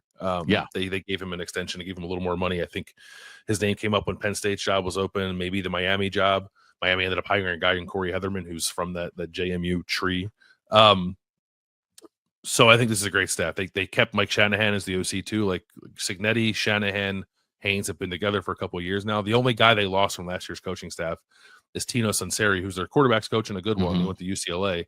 But I also thought they did a pretty good job of replacing him. They added Chandler Whitmer, who was a GA at Ohio State and a GA at Clemson. He's worked with some very good players, and then he was in the NFL for a little bit too, I think, including with the Chargers where he worked with Justin Herbert. So not a bad guy to add to your staff when you lose a pretty important piece like Sunseri. So two excellent coaching staffs. Like I think Indiana's, or at least Cignetti, I think maybe has won a little more consistently, but he also has done most of that at lower levels. Whereas Kalani Sitake has been, I think, incredibly consistent too, and has done it, at this level for some time now. So in 2023, the BYU offense was terrible. It was the first leap to the Big 12. Just a lot of stuff went wrong. They were 98th in the Brian Fremeau offensive ratings that year. And then the thing they did last year is they brought in TJ Woods as the offensive line coach, but also the run game coordinator. And previously, when Aaron Roderick started calling the plays at BYU, he had a run game coordinator. He's just a pass first guy. And I think getting back to having a run first guy by his side balanced out that offense. So TJ Woods as the offensive line coach really, I think, has been a good compliment for him. Back for year 2, I just think the offense is more well-rounded when they do it this way. So I think the offense is going to be really good. We already said Jay Hill. I think this is close. And the only thing I would say is Kalani Sitake's not throwing it out there with stuff. Correct. They just win. I don't know if Cignetti love it. But is it possible? Could Indiana have a target on it? Are there teams that are going to be playing Indiana this year that are going to think to themselves, let's go beat them? Because that guy sure talked a lot last year. And I'm not saying he shouldn't talk it, but these are two programs that in 2024 absolutely walked it, but only one of them talked it. And is that good or bad? I think it could be bad. I think it turned out last year that teams probably wanted to do that to Indiana, but they couldn't because Indiana was better than them. But Ohio State certainly relished putting Indiana in its place when they beat them. And there are more teams like that on Indiana's schedule this year. So yes, it could. The braggadocious nature, I don't even know. It's confidence. The confidence. It's confidence. Yeah, and he backed it up, and he Google me, I win. He's right. He wins. He's right. Not lying. He's not pumping up his resume. He wins. He's never had a losing But when Ohio State beat Indiana, they're putting on the video board, Google this, or whatever it was. Right. And when you beat BYU, I don't even know what you say to Kalani Sitake other than we respect your team. You're a great coach. Right. Thanks for the competition. You don't tell Kalani Sitake to go Google something. Yeah. So in the moment when you're building something, Indiana, Google this? Are you kidding to me? He built that from nothing. But now that it's there and now that there's a target, I don't know. So I would lean the smallest margins BYU, only to say both these programs should feel very good about their coaching staffs. Yeah, man, this is hard for me. I think if you want to say that Kurt Cignetti needs to prove it a little more than Sitake, then we can lean Sitake in that coaching staff, only because they have the benefit of having been at the power level for longer than this Indiana staff. Yeah. But not that much longer because they just got to the Big 12. Like yes, there are a lot of and no. similarities there. There are a lot of similarities. There are. Yeah. There really are. Other than the talk. Other than the talk. Satake is definitely more palatable, I think, for most college football fans. Yeah. Than you're saying that he is. I'm good with BYU. I think that's fair. I think it's very close. It's not a More than shot. toss-up. It's not a shot at Indiana at all. It's not a shot. Intangibles and schedule. Let me say this. BYU is 6th in the odds to win the Big 12. Here are the 5 teams ahead of them. Texas Tech. They play at Texas Tech when BYU is coming off a bye, and Texas Tech will be playing for the 6th straight week, the week after playing Kansas State. Keep that in mind. Okay. That's a huge game for BYU. All right. Arizona State, BYU doesn't play them. Kansas State, BYU doesn't play them. Baylor, BYU doesn't play them. Utah, their rival, they get it at home. So they're 6th in the odds. They only play 2 of the 5 teams ahead of them. And one of them's the rival at home, and one of them's a road trip when the other team's going to be tired and they're going to be fresh. I think there's a lot of things. We gave Indy the edges here, although we think BYU's in pretty good shape. There's a lot of this kind of stuff that I think works in BYU's favor. The only thing is they played a bunch of close games last year and found ways to win at the end, and will that flip it all? You know where I stand on BYU. I think BYU is going to win the Big 12. So yeah. Did that make you feel better? Because I actually had looked into. I knew that they avoided a lot of the teams that were ahead of them, but I didn't know the dynamics of the Texas Tech game either. So I feel a little better about that. Yeah. That's like a late October game where Texas Tech's 2 byes are in September and late November. It's either late October or early November. It is. They are gonna, and BYU has the bye right before. I think it is. People, this stuff matters. I think it has a chance to be one of the bigger rest versus bye situations in college football. I think it could help determine the Big 12. So yeah, glad that made you feel better. All right, I like that. Indiana's win total is. You look at the schedule and you think, well, there's a step back, but the win total is still 8.5, which is interesting. So last year was basically a 2-game season. It ended up being, we didn't know that going into it, but it kind of ended up being a 2-game season. It was the game against Michigan late in November that Indiana looked mortal, but found the way to win. And then they got run off the field by Ohio State, obviously, 2 weeks after that. So this schedule, I think, has more than just the 2 tests. Illinois and Iowa back-to-back in September is tough. And then at Oregon, at Penn State are obviously very, very tough.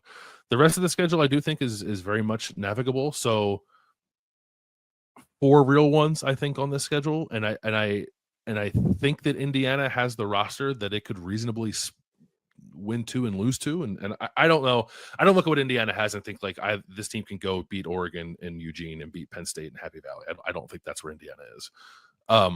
We've talked about the Indiana-Illinois game as like a test of whether or not Illinois is this year's Indiana.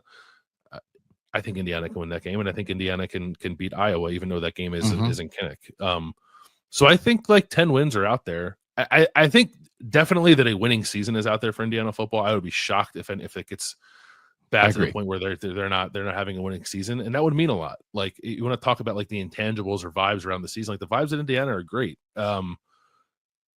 It'll be interesting to see if Indiana, finishes 7-5 this year, how people process that. But I think an 8-4 Indiana team that maybe springs a big win over an Illinois or an Iowa, or both, and gets to a good bowl game would be celebrated there, because Indiana, if you exclude 2019, 2020, and 2020 being the weird COVID year where Indiana did have back-to-back winning seasons, they've not had back-to-back winning seasons since the early 90s. And that's what Kurt said that he's trying to do for Indiana. It's I don't think they have to win 10 games and be in the playoff conversation for this year to be another step in the right direction for what Cignetti wants this program to be. If it is that, then great, because then here we go. But I don't think it has to be that necessarily for this to be a successful season for Indiana. But it feels like Indiana, would we be thinking 8 or 9 wins? And it's the win total is 8.5. Great analysis, Doug. 8 or 9 wins. Yeah, I would say I would say lose to Oregon, lose to Penn State, and maybe win one of Illinois, Iowa, which put them at 9 wins. Yeah. But BYU, are we thinking 10 or 11 wins? Yeah. So I think the schedule and tangible stuff here is hugely in favor of BYU. This is just basically a Big 12, Big 10 conversation. And then it becomes a situation where if BYU doesn't win the Big 12 and get in automatically and they're 10-2, but Indiana is 9-3, but played well against the best teams they played and had, it doesn't necessarily mean that BYU would even have a better playoff case than Indiana. But I think this stuff is a pretty big favorable to BYU. Yes. Yeah, I think that's right. Indiana, by the way, is tied with Nebraska, USC, and Illinois at 35-1 to win the Big Ten. Okay. That's like they're tied for the 5th best odds. Ohio State, Penn State, Oregon, Michigan, but Indiana has to play Penn State, Oregon, and Illinois. So it has to play 3 of the teams. Okay. 2 teams that are ahead of it and 1 team that's on the same level as it. And as we said, BYU is 6th in the Big 12. So by our breakdown, quarterback Indiana, skill position Indiana, offensive line Indiana, although some of those were pretty close.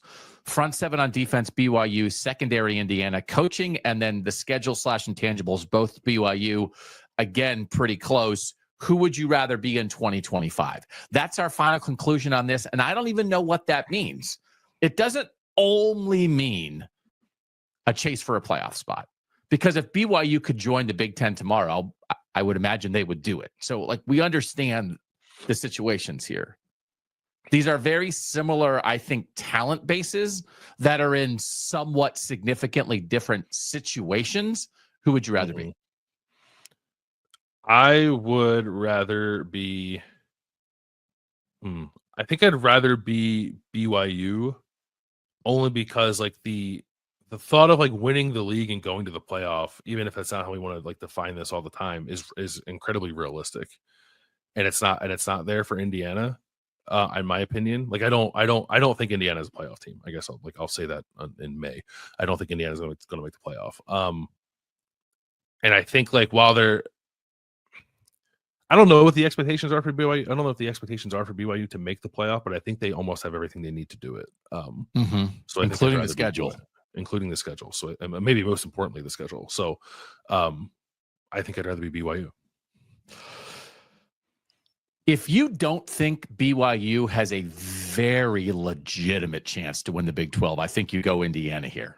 And again, the odds will tell you, oh, they're the 6th best odds. I don't know. Is that a great shot at the title? We both believe that BYU has a better chance than being the 6th favorite in the Big 12.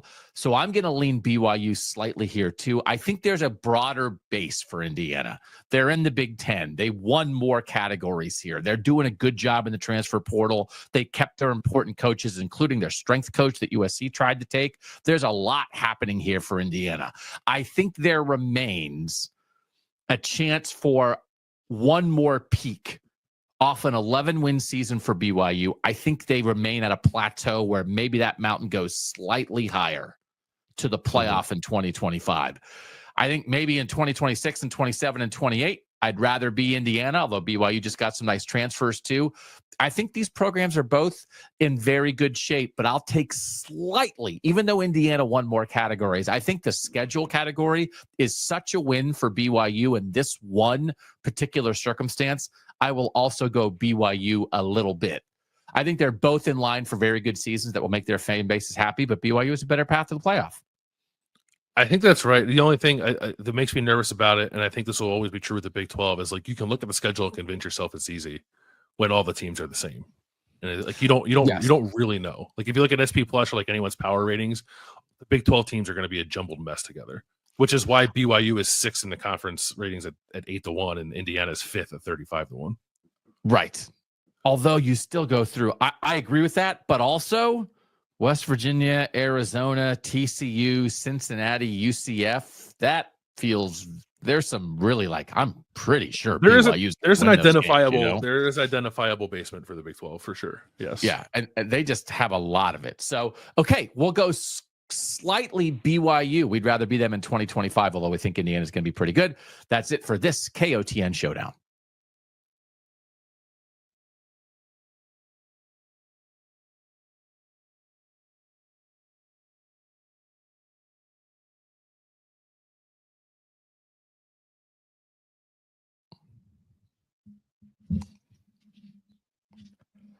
Back on KOTN. Doug Lesmerises, thanks everybody who's joining us live here. John with a good point. Would you rather be a big fish in a small pond or a small fish in a big pond? That's kind of the situation we're talking about here with BYU Indiana. Kind of an interesting comparison there, right? Like it's again, it's a little weird in some ways, but I think we had a good time with that.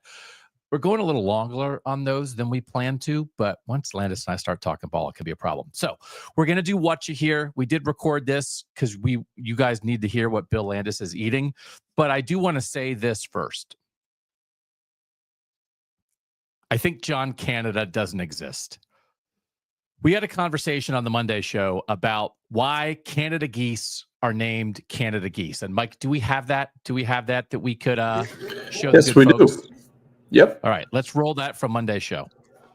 But like Canada geese, you have people complain about Canada geese, and they're not from Canada. They're just the guy who named them is like Matt Canada, the one-time Maryland head coach, named those geese, and so they're called Canada geese. So it just becomes a thing. Yeah, they're not.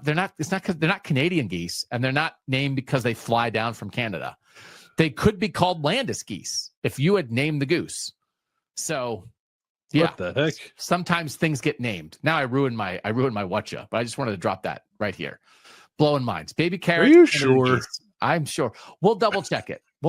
This is not an official Whatcha, so I could be making things up, but I'm pretty sure that's right. Joe Canada named the geese. They're like, do you want to call them Joe Geese? It's like, nah, let's go with the last name, Canada Geese. Okay. You think they fly down from Canada, don't you? Just a quick Google says that they are from Canada. Yeah. No, Joe Canada. Okay. Well, they're in both the U.S. They're in North America, but can be found in Canada. Yeah. Yeah. Well, it doesn't mean they can't be found in Canada, but I don't think they're named for Canada. That's the point. Yeah. I believe I unintentionally lied to you. And for that, I apologize to this loyal, dedicated, intelligent KOTN audience. I think I was snookered by an internet hoax. I also will admit that I think my wife told me this and we had a conversation about it. And she's like, I think I told you that. John, this is real enough that if you Google John Canada and naming Canada geese, it will pop up.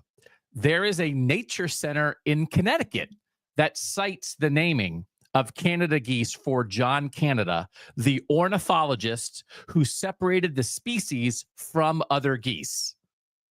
But then mostly, other than that Connecticut Wildlife Center, every other place on the internet says things like, some people think John Canada named the geese. That's wrong.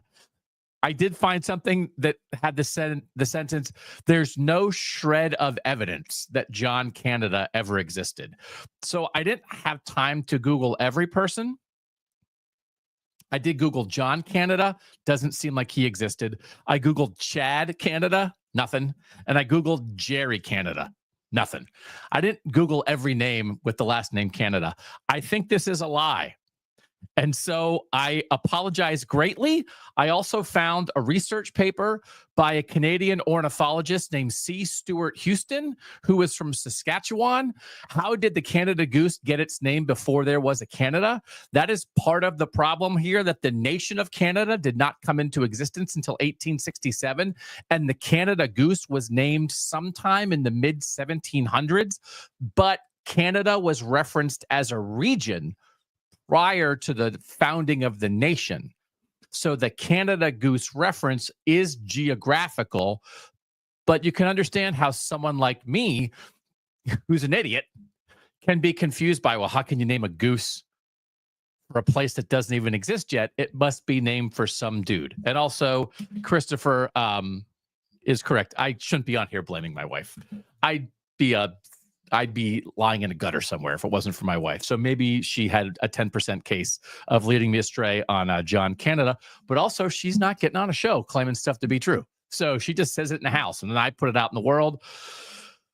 And I apologize. I hope that this does not hurt our relationship because I value so much what you guys bring to the show. And I don't want you to come here and hear me talk about birds and think that you can't trust me. So I think John Canada is a hoax. Let's get to the actual Whatcha. We'll be back on Monday. We're going to do another showdown on Monday. I think it's going to be Nebraska versus Washington. If you can get that wrapped around in your mind, we'll have another guest on Monday. There's some stuff that came up with Connor O'Gara. I want to do some Big Ten SEC comparison stuff and talk about, would you rather be deep or would you rather have elite teams at the top? What's better for a conference? What has been better? What will be better? I am here for football takes, not animal takes. That's a fair assessment from Max, but I'm going to be honest. 3% of the time, I'm just going to work in an animal take, even if it's wrong. Whatchas, then we'll be out of here. Thanks as always to Mike Yersowski, our producer, for making this happen. Thanks to you guys for being here. Let's now give you what you watching, what you eating, what you thinking.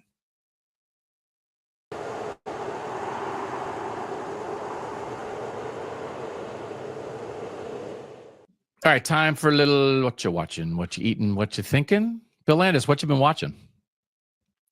Like nothing, no new shows. I've been watching the NHL playoffs.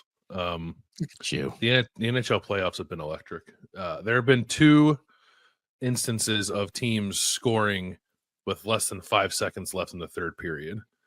One to force overtime in a Game 7, which is what the Winnipeg Jets did. And I'm not a Winnipeg Jets fan by any stretch of the imagination. No? I yelled loud enough that I was worried that I woke my child when it happened. Oh my! For 5 minutes, I became very emotionally invested in the Winnipeg Jets. And then the Vegas Golden Knights over the weekend beat Edmonton by scoring with 0.4 seconds left. Yeah, to win the game in regulation. There were a couple of really good Game 7s in the first round. Second round's been good too. So yeah, I just think I think playoff hockey is, I'm not alone in this opinion, probably the best television sport you can watch. And this particular version of the playoffs, I think, has lived up to the billing so far. Can we get regular season hockey any closer to playoff hockey, or is it just impossible because it's just the do or die nature of a sport where you can go from one end of the ice to the other in 9 seconds and go from a shot that hits the posts to a game-winning goal the other way that ends your season, and that's not replicable in January. It's hard in January. Yeah, I think like shorten the season maybe, which I know like there've been talks about that for both the NHL and the NBA. I actually like the in-season tournament idea that the NBA is doing. I think if you try to do that in hockey, it could be really interesting. The problem with hockey is like if you create like an emotionally charged environment like that, and then guys start playing the way they play in the playoffs, like will you have players available for the second half of the season? Yeah, I don't know the answer to that. So, but no, I don't think you can ever quite replicate what you get out of the postseason for hockey in the regular season. Okay, it's funny. We just man, when we have the same kind of vibes. I also am talking about a sporting event, and I'm also talking about the word electric, which is what you said about the NHL playoffs. My daughter and I did go to a game in the Cavs Pacers series at Indiana, Game 3, that the Cavs won. And it just was a reminder to me. She likes the Cavs. She wore a Cavs shirt, road environment. That I think is the threshold of, was it worth it going to a game in person? And I think that applies to anything. So I think there are 2 things that can apply to. Tickets are so expensive for a regular person in any situation. These tickets were very expensive. We could not afford to go to another game in the playoff. We went to one. Mm-hmm. And it's either that you have a bonding experience, you build a memory with your friends and your family, and that's different than sitting on your couch and the whole, and then even if the game is terrible, you had a moment with somebody that you care about, which certainly would have applied to what my daughter and I did, regardless of how the game turned out. But then the other part of it is there a moment where you can feel it in the building, whether it's a college football stadium or an NBA arena or an NHL rink, where something happens and you can feel that electric jolt go through you and you think to yourself, well, that wouldn't happen on my couch. And then when you just have those moments, it's like, okay, it was worth it. And there were enough of those in that game.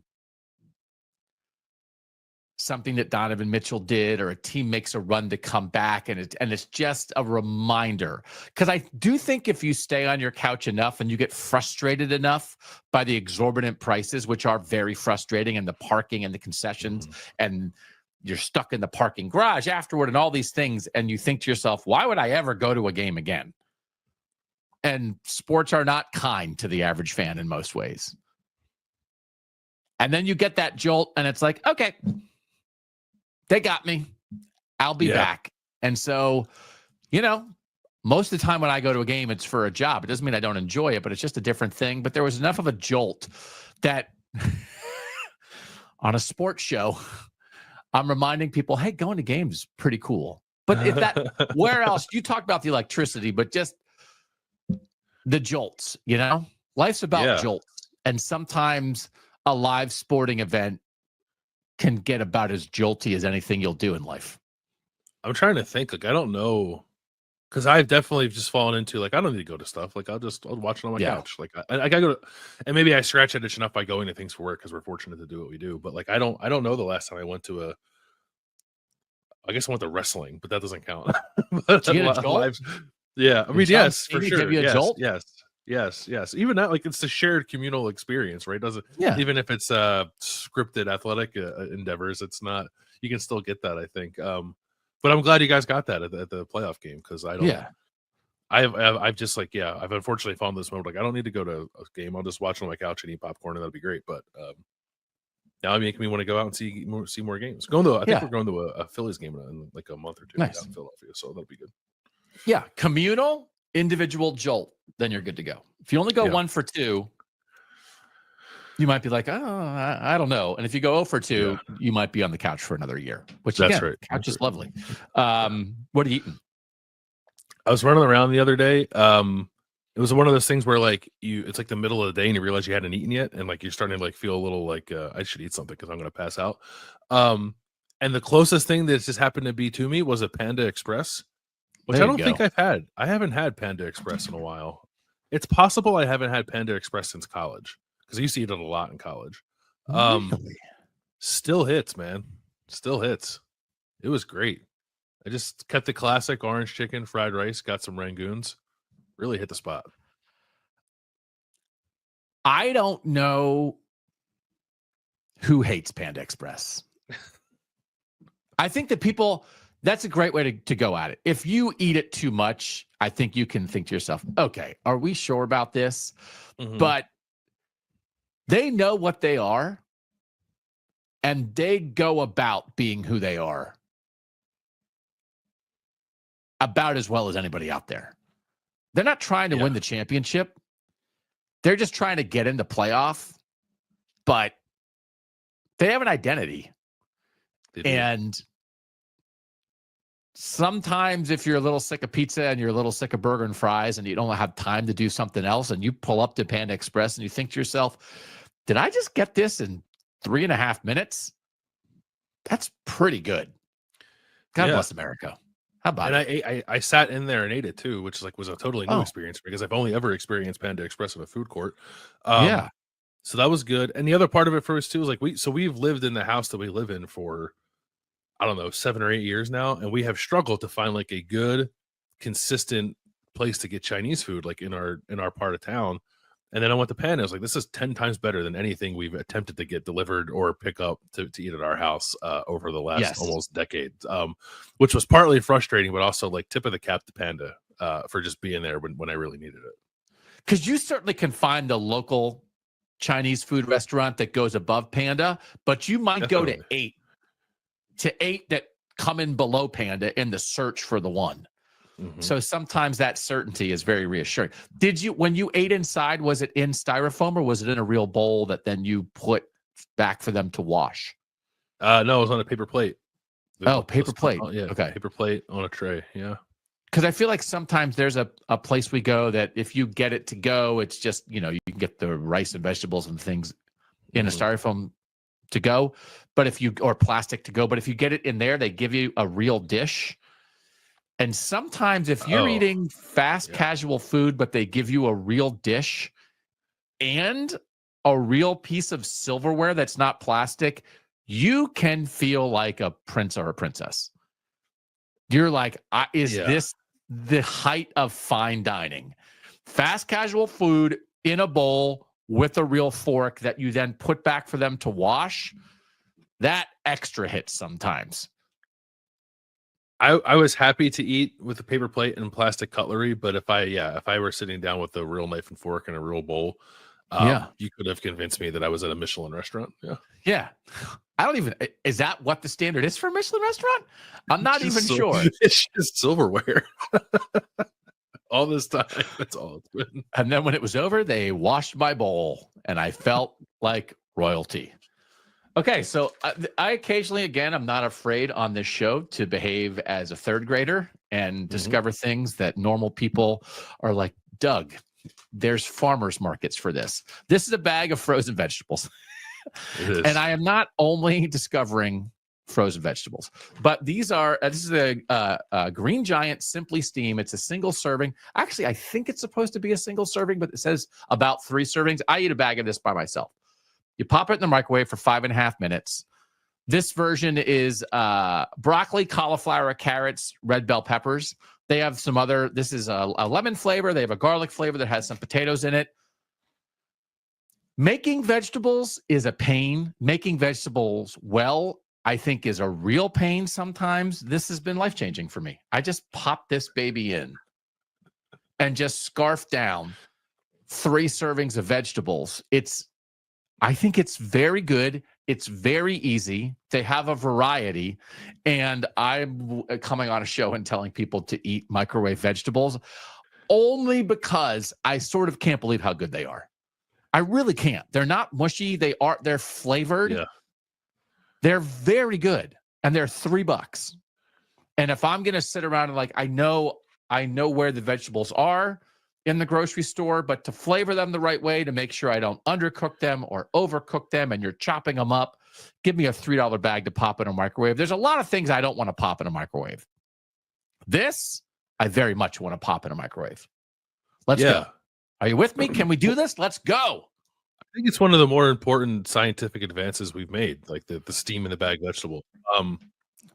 I like cooking. I would prefer to cook my own vegetables, but I hate chopping them up. So I lean toward the microwavable bag of vegetables myself. Just give me, pop a bag of green beans in the microwave for 5 minutes, and you can convince yourself you sauteed them yourself for 20 minutes and flavor them yourself. It's great. Yes. So I'm with you. I'm definitely with you there. Yeah. Oh, so I can bring you along? You might. Yeah. Okay. I don't know. You strike me as someone though who would just throw a bag of vegetables in the microwave and then eat that bag as a meal. I don't want to do that.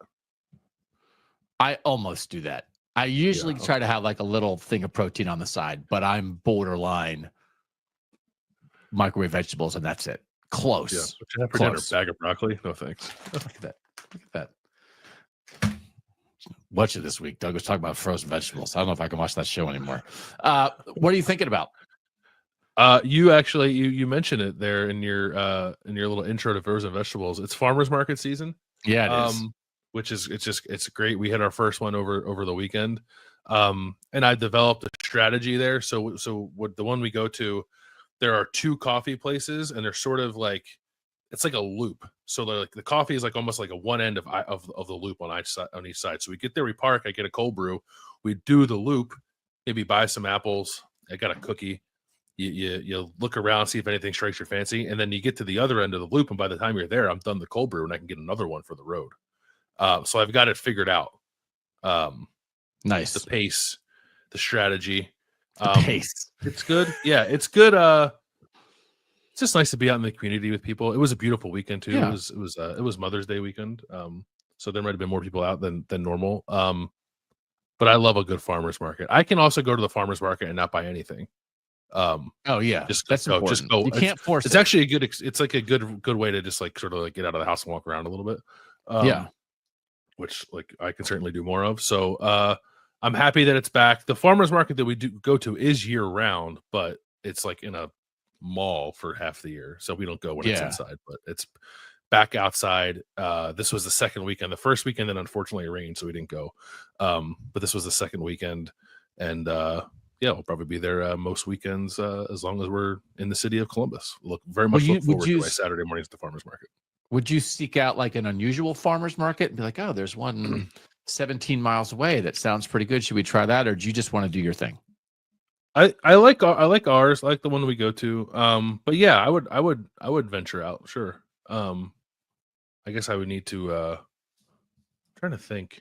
We've gone to a farmers market he should go to.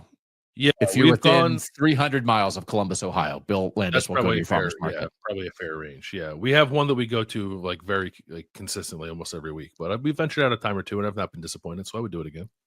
Better farmer's market season, spring or fall?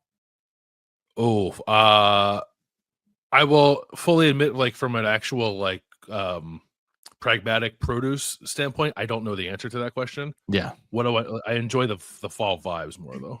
Okay. You know what never goes out of season pragmatically? Frozen vegetables.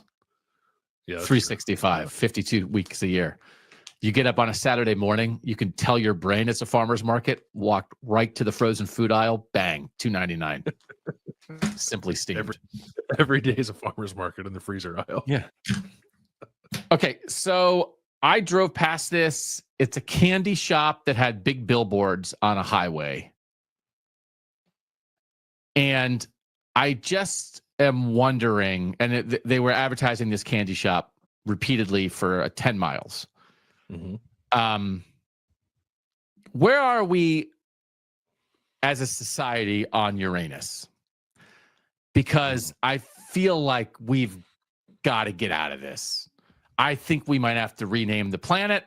I'm looking it up on Wikipedia, and the scientists prefer the Uranus pronunciation, although Uranus is also acceptable. But I'm telling you, this Uranus candy shop that is named the Uranus candy shop that I was driving by billboards for, they're not pronouncing it Uranus.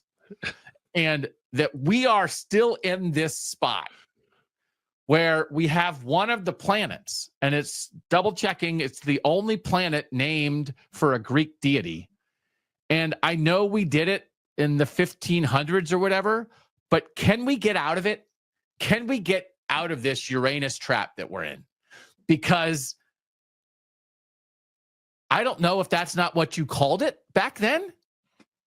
I don't know when the word anus came into being compared to the Greek god that this planet was named after. But how can we have one of the planets that we've referenced, that we teach our children, named your butthole? It's so stupid. How did we get here? And nobody is willing to stop it. So we're going to have a conversation about renaming the Gulf of Mexico, but we're going to let Uranus just go on and try to offer this alternate pronunciation that nobody is grabbing onto, except for, I was going to call them archaeologists or anthropologists, except for astronomers. Astronomers, I understand, they're doing great work trying to push Uranus. It's not working. So I think we have to adjust and just find a new name. There's a million different names. There's a million different deities we can name it after. What are we doing? It's 2025. I'm out on that. I want to keep the name. You want to keep it? You want to keep it because every now and then when you think of our eighth planet and someone says Uranus, you just chuckle. You get a little giggle. Yeah. I don't want to lose the I don't want to lose the 3 giggles a year I get out of the planet being named Uranus. Yeah. And I think like all those puns, you're gonna shut them. What a blow to the pun industry if you do that. Yeah. Okay. I don't know. I invite people, ask KOTN@gmail.com, check in on Uranus. Do you want it? Do you want it to stay? Do you Tell want us your opinions go? on Uranus and what you think. How is it possible? I just like, isn't it crazy? It's just an English coincidence of pronunciation, right? Mm-hmm. That we got here, but it's ridiculous. I don't know. It's a planet. There's not 90 planets. It's not like, the other 89 are fine. It's like maybe 9 they can planets. reclassify. Maybe there's 8. Can they reclassify it and we'll talk about it less? Or just okay. So you're not getting behind this? Did you know the name the Greek pronunciation is Uranus? Okay. So for real. And I don't know, did we just do this? Was everybody on Uranus or Uranus, and then in 1952 some kid twisted it to Uranus. Like, how, I don't know. How did we get here? Because you know where we are. How did we get here? I would read a whole book about this. Yeah. How one of the it's not where we should be. Okay. You're okay with it, though? You're pro Uranus. I'm good with it. Yeah. Okay. You love Uranus, and I don't. Okay. I'm just telling you, right? I'm not even, I don't want to be doing this. I just couldn't believe how many billboards there were for this candy shop. Did you go? Okay. No, I didn't go. You would have. You would have, right? Probably. Yeah. Yeah. Uh-huh. Okay. Shouldn't work like that. Okay. I'm just going to jump in here real quick. My in-laws a couple weeks ago were in Indy as well, and they stopped at Uranus, and they got some fudge from there, and it was incredible fudge. Yeah. I will That's say. where you find the best fudge. Yeah. I don't know if that was their It's over. specialty, but they brought home some fudge, and I had it. I was like, wow, where was this from? They were like, yeah, it was from Uranus Candy Shop on our way back home from Indy. I was like, okay, fair enough. I surrender. I guess I give up. We are who we are. What are we going to do? There's just a guy. There's a guy who's made $14 million selling fudge at that place. And it's just like, I am a genius. Yeah. Here we are. Okay. Sounds like you're upset you to come up with a business idea, but that's okay. Yeah. Oh, that's the Uranus college football show. It's still out there for us. Yeah. All right. That'll do it. Thanks to everybody for being part of what we do here on Kings of the North. Thanks as always to producer Mike for making it all happen. We'll be back next Monday talking ball. For now, he's Bill Landis. I'm Doug Lesmerises, and that was Kings of the North.